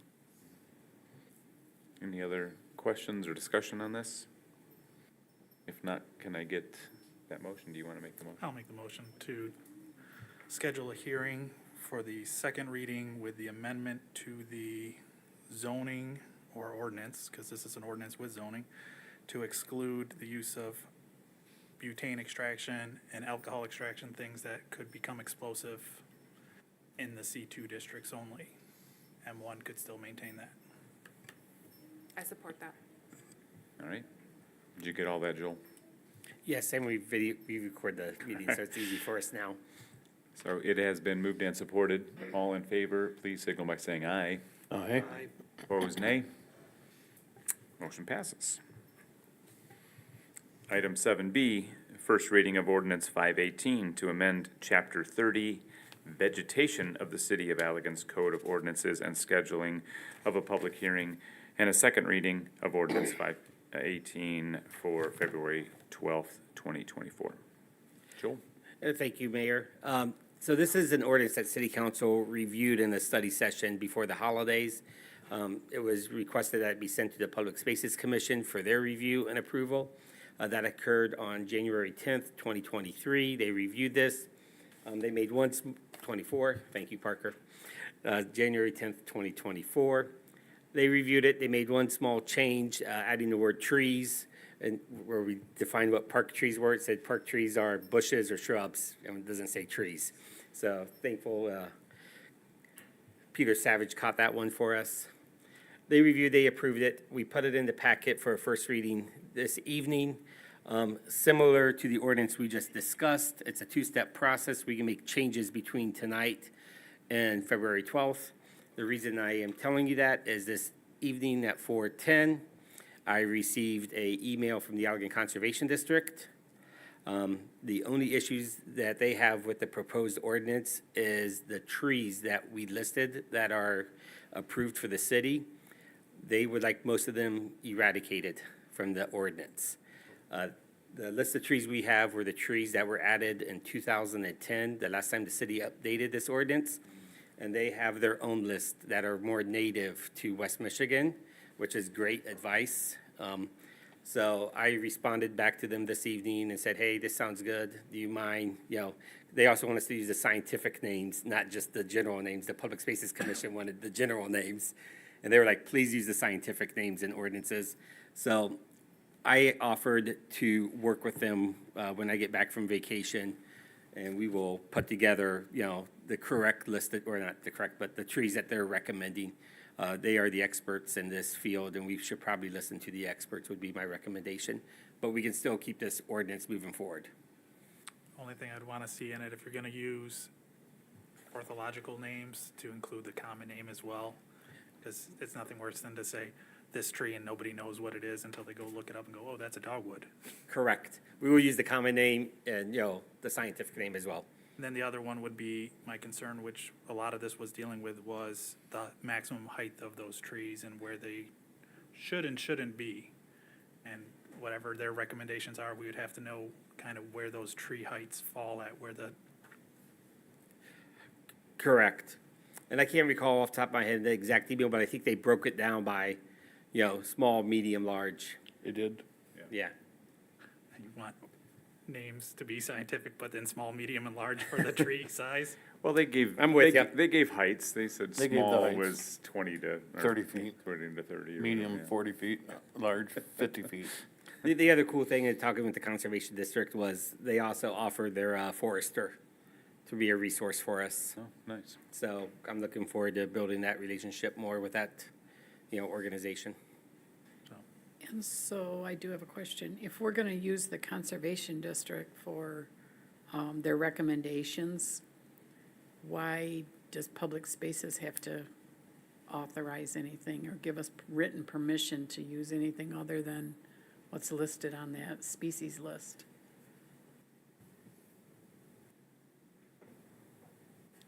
Section 30-3.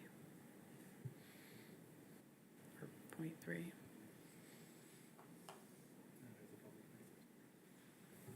So currently, would it have to kick back to public spaces if we're gonna want to change that?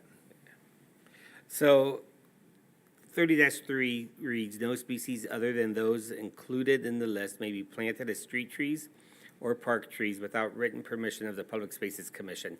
So when we are doing a project downtown, and, you know, we just went through a tree planting exercise, you know, with our engineer, they would work off this list. And then if the landscape architect, you know, for our engineer says, hey, there's this new tree that's a hybrid that's thriving really well in, you know, climate, whatever our climate is here in West Michigan, you know, we should use it.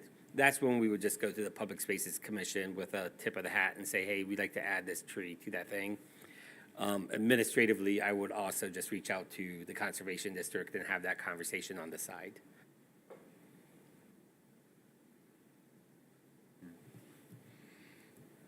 Any other questions or discussion?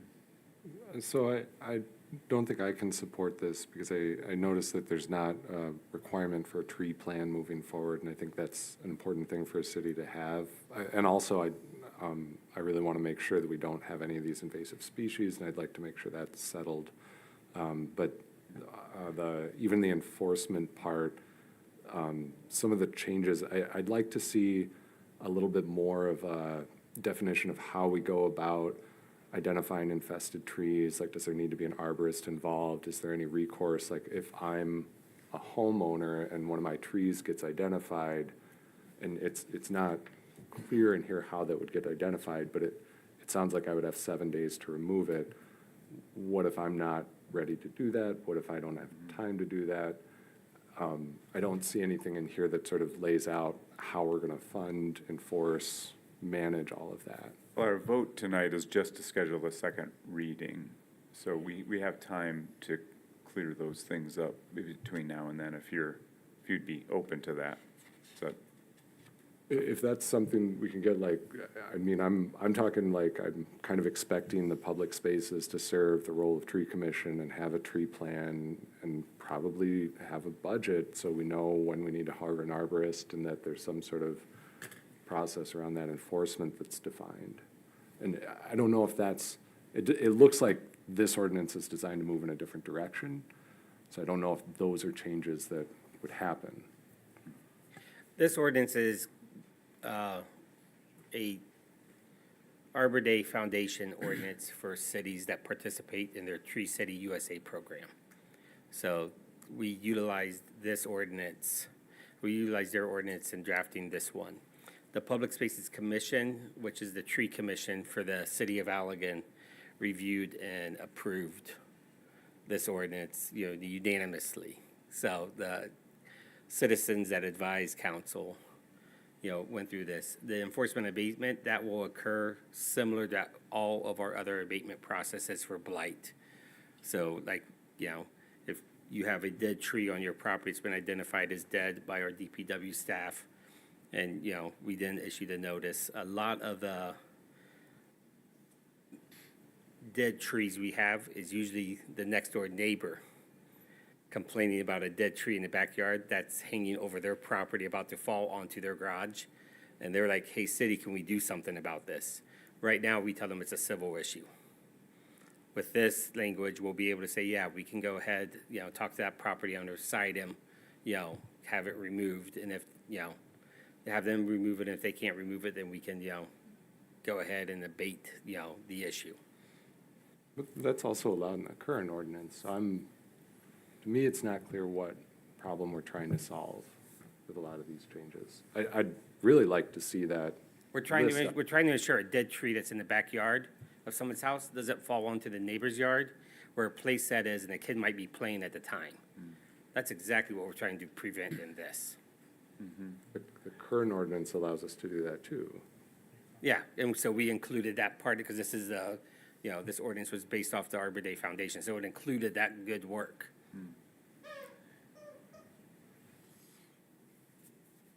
and as we move change the trees out, that will keep us from having more invasive trees or shrubs or other plantings that aren't necessarily what we want to have in the city. I think this will sort of solidify that as well. Will help us get the right trees. Yeah, Right. once we get that list of Yeah, what the more desirable native trees would be. Right. But then again, also the not having a tree plan. I think it would be wise for us to have a maintenance program, a plan for how we manage trees. And we have that in our current ordinance, that there's a requirement for it. We haven't done it traditionally. Now it's taken out of this new ordinance. I just think we should have a tree plan.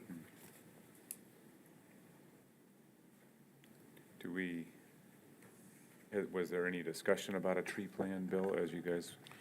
Not that I'm aware of. I mean, this was just brought before the public spaces to either okay it or turn it down. This was other stuff we did not realize what Joel had just told us. Right, that's a new None of us development. was told any of that, so. The enforcement section? The conservation stuff. Oh, the conservation, yeah, that email came today at 4:11. Because they were, well, that's all be in my report, but it's no sense of going through it double. This also does remove historic trees, isn't in this ordinance, which was in the original chapter 30, but nobody Correct. had a record of which ones are actually historic. That was part of the problem. There's Guess no- it'd just be the big ones, right? Not necessarily. That would be the large trees. The large trees, exactly. I'd make a motion to to put this on for a second reading. You have support? I support. It's been moved and supported. All in favor, please signal by saying aye. Aye. Aye. Aye. Opposed, nay. Nay. Motion passes.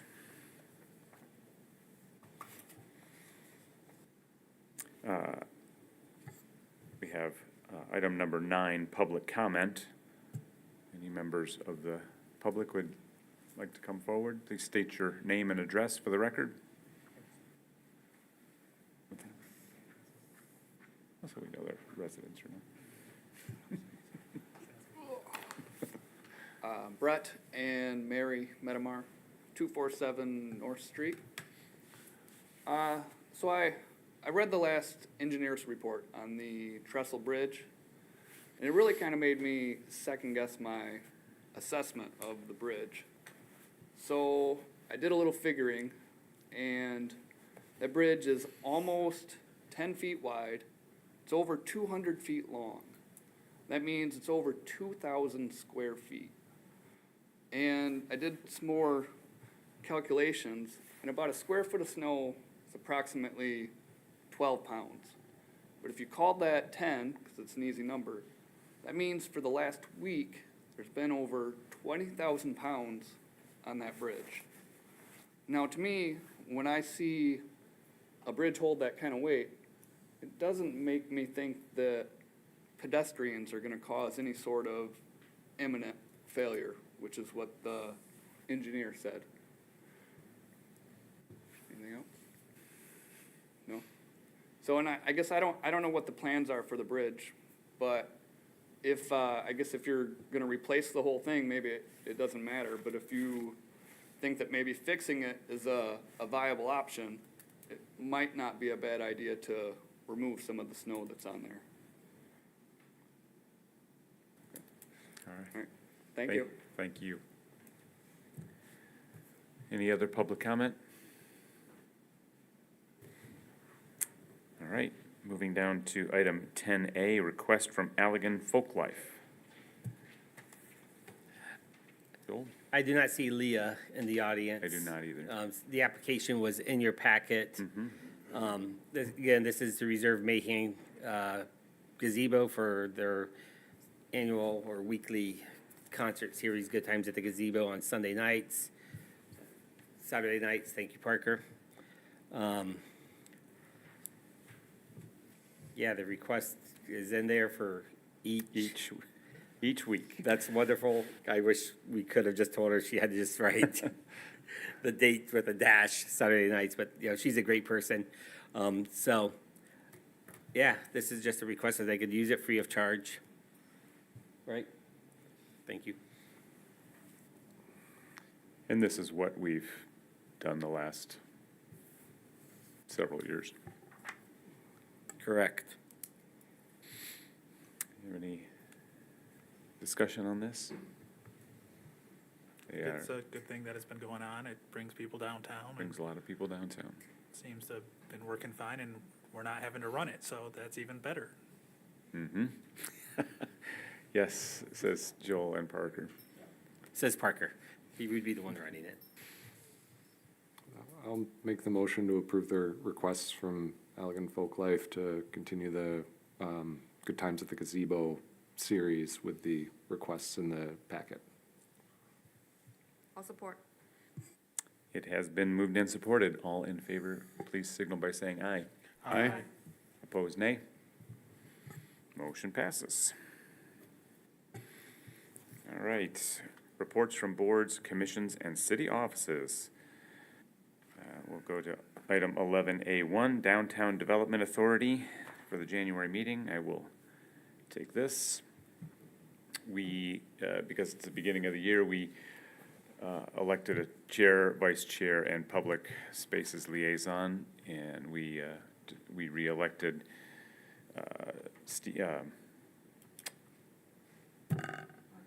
Mark Heather. Well, I couldn't think of Mark's first name for a second. Sorry, Mark, if you're watching. Sorry, buddy. And Michelle Liggett as vice chair, and because he wasn't in attendance at that point, we appointed Carl Canales as the public spaces liaison, which he showed up and graciously accepted. Then we did a budget review, just looking at our priorities. Yeah, you've seen our priorities. I won't read them all out, but we just sort of looked at what projects were on the table, and then what the DDA felt like where we wanted to, how we wanted to prioritize those. And we also also took a look at the sidewalk ordinance. But no, I take that back. We tabled that. And then we looked at the downtown events for 2024, which we were going to be looking at later in our meeting. And, by the way, just in the second item under point number 7, it says Arthur addressed concerns. I think that was supposed to be Heather, because I don't think we have an Arthur on the. Ackerman is her married name. I went with her maiden name of Arthur. Oh, for okay, Carly, gotcha. so I apologize to Carly, but thank you for Gotcha. that catch. There we go. So that was about it for our meeting. It was a long meeting, but it was good. And now we'll move on to item 11A2, Public Spaces Commission, January meeting. Bill? Our meeting was January 10th. First thing on the agenda was to elect chair and co-chair. That was, re-elected was Judy McCall as the chair and Paula Mintek as the vice chairperson. We went through the two ordinances that were put before us and okayed those. Discussed the trestle bridge, wanting to keep that as a park for the simple reason of grants, possible grants, to keep that name in there, even though it's not it's a bridge, it's not a park. But they want to leave it as a park in our master plan, so that there's a possibility for grants and so on. I wish Mr. Medemeyer would have stayed here so he could hear all those things. So the different plans are, obviously replace or repair, so that was talked about it. They also talked about a need for more shade on the riverfront, which I'm sure is being addressed. If I talk right, Oakwood Cemetery, they would like some directions for some kind of grants. I don't know if the city is working for those, if that's Joel and Parker's area, but let's see, what else? Sponsorship of trees, discussed that. Revisited and requested that create a relationship with an arborist, which again been talked about earlier, which David was talking about. So, I mean, the public spaces realizes that we need something like that. So they discussed that as far as going with the Allegan Conservation. And let's see what else. That's about it. Did I miss anything, Parker? You covered it well, sir. Thank you. Thank you, Bill. Item 11A3, Planning Commission January meeting. I will take that one as well. We spent a lot of time talking about things that we've already talked about here this evening with amending the city zoning ordinance to allow marijuana processing in C2. And then we voted to approve the special permit use to open a marijuana facility at 633 Hooker Road, and to send that up to council. And then we reviewed the draft ordinances that would regulate new design of residential structures, which we already talked about tonight. So kind of old news on the planning commission front. So that was about it for our planning commission meeting. So moving down to item, to the finance department, 11B1, a request to approve accounts payable and payroll. Peter? It is requested that city council approve accounts payable in the amount of $2,102,368.37 and payroll in the amount of $129,168.67 for a total disbursement of $2,231,537.04. Motion to approve. Support. It has been moved and supported. All in favor, please signal by saying aye. Aye. Opposed, nay. Motion passes. Item 11B2, request to adopt resolution 24.01 for poverty exemptions. Joel? I can handle this real quick. This is the annual resolution that council adopts authorizing the procedures to grant poverty exemptions for property taxes. Do not confuse this with the motion you made a couple months ago, adding the 75%, forgiveness threshold. That was something that was separate, but this is something you adopt every single year. All right. Are there any discussion or questions on this? There's a I make a motion to adopt resolution 24.01. I support. It's been moved and supported. All in favor, please signal by saying aye. Aye. Opposed, nay. Motion passes. Item 11B3, request to adopt Resolution 24.02 to approve the fiscal year 24 second quarter budget adjustments. Is this Tracy? So in the packet, you have the reports that I run for you quarterly that show where we're at financially. This quarter, second and third quarters are usually pretty simple adjustments and things that come through council. The net effect of the changes between all funds was about 195,000 increase to the budget.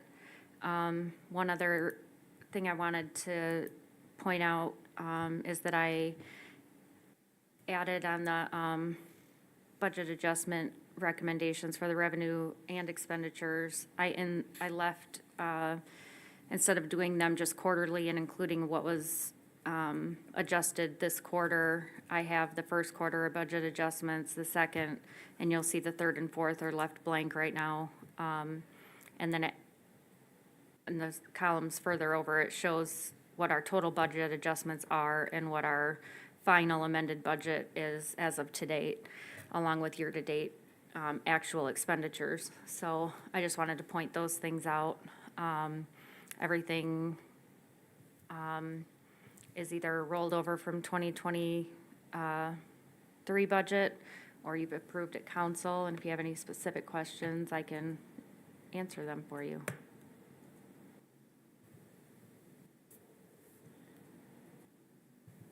Any questions for Tracy? If not, I'll take a motion.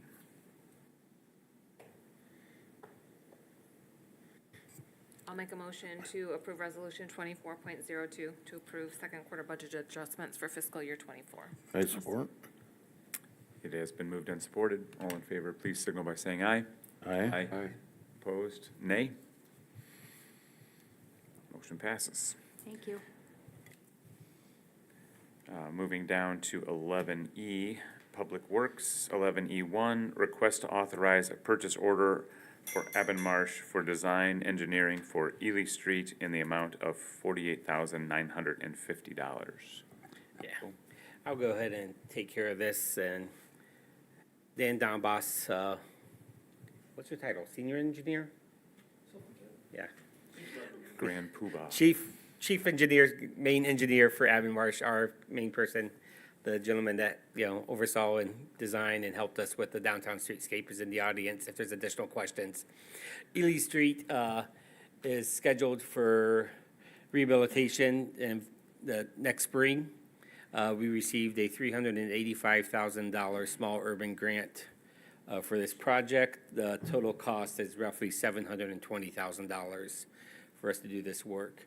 Our plan is to issue a purchase order to Abonmarche so they can do the design this year.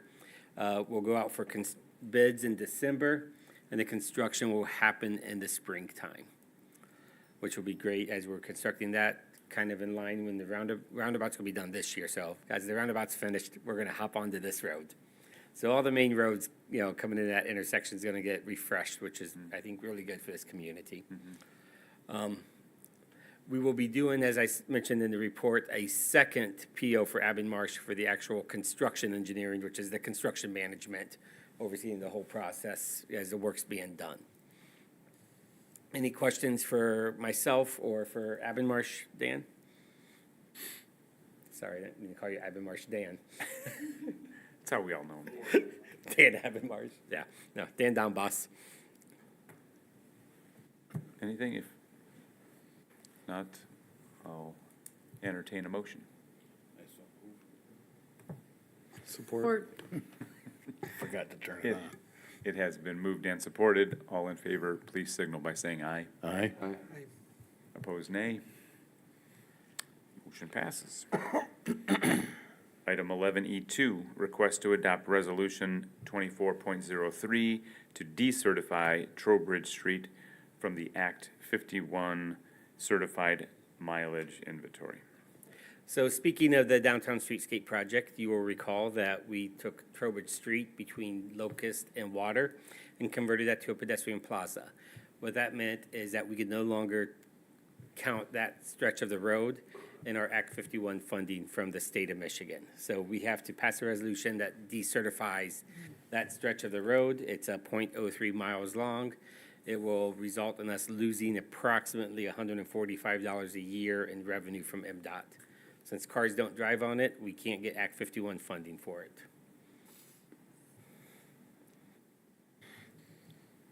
I have to admit, when I was reading this initially, I kept reading it as a millage decertification. I'm like, how are we decertifying a millage? Mileage. So. Any questions or comments on this? If not, I'll take a motion. Motion to approve. Second? It has been moved and supported. All in favor, please signal by saying aye. Aye. Opposed, nay. Motion passes.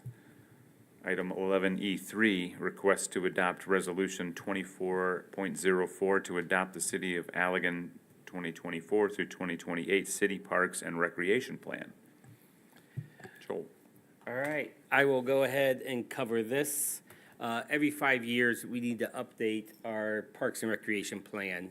We need to do this so we can stay eligible for state of Michigan funding for our parks, specifically DNR trust fund money, but also now Spark and Rec Passport all got grouped into this as well.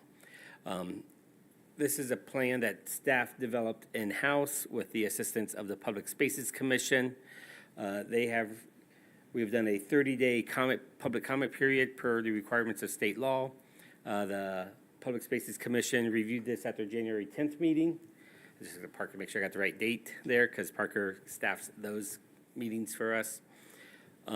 They reviewed and approved it, and you held a public hearing on this at your previous meeting.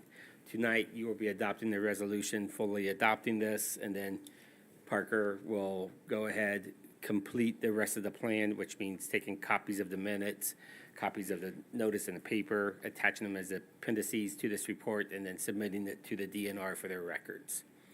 To give you a little bit of insight, when the city did this in 2018, we had to hire an outside consultant, and it cost us about $13,000.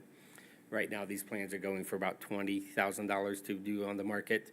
So the fact that Parker and myself and Mikhail were able to do this in-house saved us some significant funding. We did have to buy the pro version of SurveyMonkey, which was like $400. So we saved like $19,600 doing it in-house. Great. All right. I make a motion that we adopt Resolution 24.04. Support. It has been moved and supported. All in favor, please signal by saying aye. Aye. Opposed, nay. Motion passes. Item 11F, City Manager and City Clerk. 11F1, request to approve the 2024 event schedule. Parker. Yes. Like Roger mentioned in his review of the DDA meeting, the DDA saw this same list and approved it on January 10th.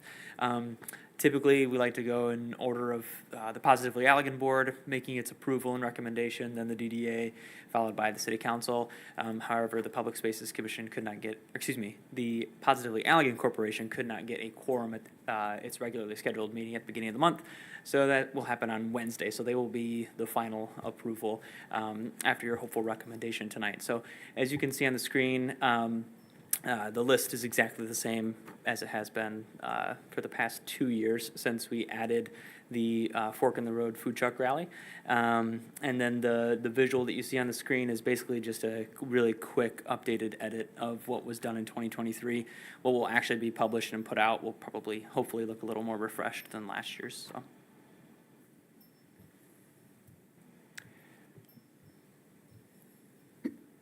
This is always very exciting for me. Can I get a motion? I'll make a motion to approve the 2024 events schedule. Support? Support. It has been moved and supported. All in favor, please signal by saying aye. Aye. Opposed, nay. Motion passes. And then 11F2, approval to combine lots 128 and 132 Wayne Street into a single lot. Joel? Thank you. All lot splits and lot combinations have to be approved by the city council here in the city of Allegan. 132 and 128 Wayne Street is owned by Resurrection Church. They would like to combine. Rectify Church. Thank you very much, Mayor. Sorry about that. They would like to combine these lots into one lot for ease of purposes for them. So they're requesting that you approve this lot combination at this location. Do we know, are they gonna extend, I know there's a house on one of the lots, are they gonna, they wanna build something bigger? Do we know why they're doing this? We do not know their reasons for requesting the lot combination. Yeah, that's the answer. We do not know. All right. Any discussion, or if not, can I get a motion?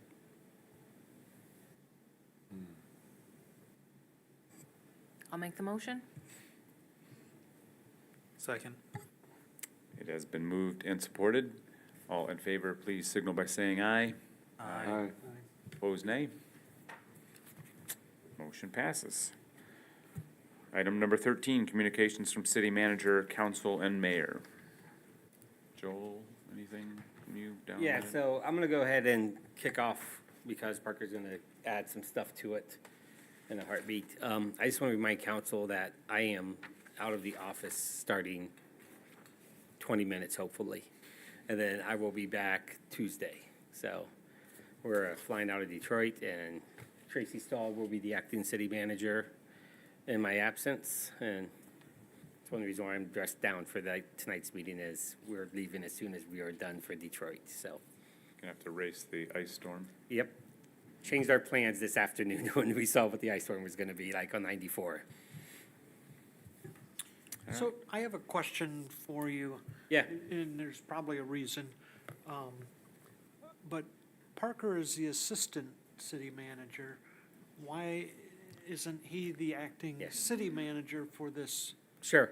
Short Parker's term. title is downtown manager and assistant to the city manager, not assistant city manager. There's a difference. He is not a department head for the city of Allegan. He only has really one direct report.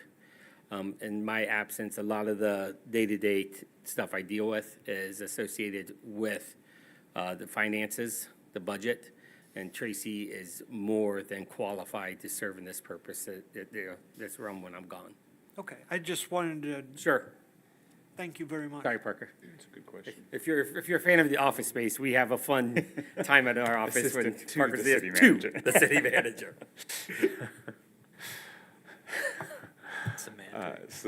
Semantics. Parker, do you have anything?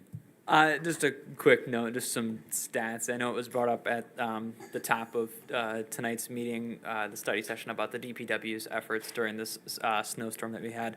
And when talking with those groups, I just wanted to kind of just give them a little shout out because they certainly deserve it. Since that snowstorm started, it was that Friday the 12th through the following Friday, it was almost 2 feet of snow that we got in this area.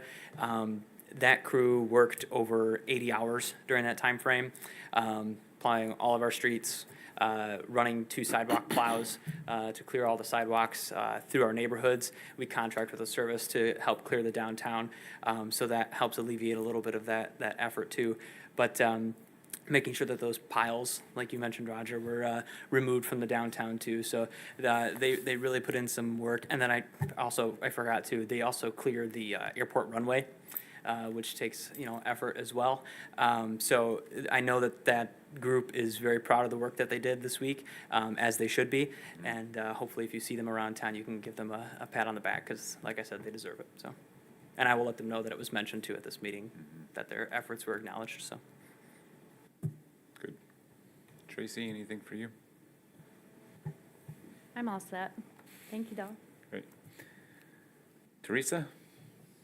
Nothing other than the streets. They did an awesome job, and I read some very rude comments, of course, on Allegan County Informed and Allegan Informed, and I know one worker, he stayed in town. He did not even go home to his family because it was so bad. So kudos to our DPW. They did awesome. And the fact that it was new and had to learn where to pile the snow piles and how to handle the new streetscape, it was awesome. So, thank you. Delora? I have nothing tonight. Bill? I have nothing other than thank you to the Department of Public Works for taking care of everything, as you said. It was greatly appreciated. Joel, enjoy your vacation. Good. Dave, anything? Nothing for me, thanks. Mike? What is the time limit for parking in the parking lots? So the time limit for our parking lots, for our downtown parking lots, I believe your vehicle has to be moved every 72 hours. We've gone ahead and just administratively suspended that during this time because things have happened. Lots of snow and, it really has not been an impediment to our DPW for clearing the lots. Mostly because they were focused on keeping the streets clear most of the time. So, but it is 72 hours. Some of the things that points out are vehicles that very seldom get used. And the community action van has obviously not been used in 3 weeks. Yeah, our Downtown Development Authority is having a select membership of the downtown, the DDA, is having conversations with Community Action, and they've set up a meeting to discuss just the use of city parking lots for their business. I mean, they have issues with the food distribution that occurs and putting cones and parking spaces that, restricts customers from using them. So that will be reported back through the DDA, at a later time. But we've been copied on a few of their emails. Okay, and then during my lunch, on the grid, he was saying everything's good. Business, it's their slow period, but it kind of maintained this time of year.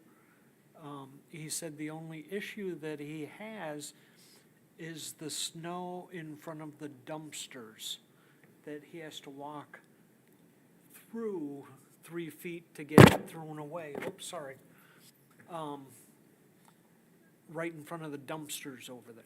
Yep, yep. So I guess if that's not on the agenda to plow or Yep, do something, It's on the agenda to plow. Those dumpsters are new this year, so there's a Yeah. little bit of a learning curve. In addition to that, our new pedestrian trash cans, the piling of the snow through the sidewalk clearing made it impossible for Republic to open the side doors. So Parker and Ryan went out last Friday afternoon and hand dug around all of those to clear those out. And then as we did that, we noticed the dumpsters as well. And we just, we're kind of making a bullet point list of things we need to look at, a punch Yeah, list. and he said thank you for the dumpsters, but it was kind of like Yep, just that conversation of, but we gotta be able to get to it. yeah, fully understood. Yeah, and then the bridge over here, it dawned on me over in Battle Creek, or I'm not sure if it's in Battle Creek, but there's a place over there called Bridge Park. And that has 7 or 12 bridges from other municipalities that no longer wanted them. They're brought to that park and set up on trails. And it's like, some of those bridges are actually fairly large bridges. Is there a listing of bridges that are to be decommissioned or put up for auction, or how did the park accumulate these? Did you say that was what city? It's just south of Battle Creek. Okay. On the way to the casino. Okay. But I was thinking, what a great thing if you could get a bridge that would span and hold the weight of humans at a very inexpensive rate.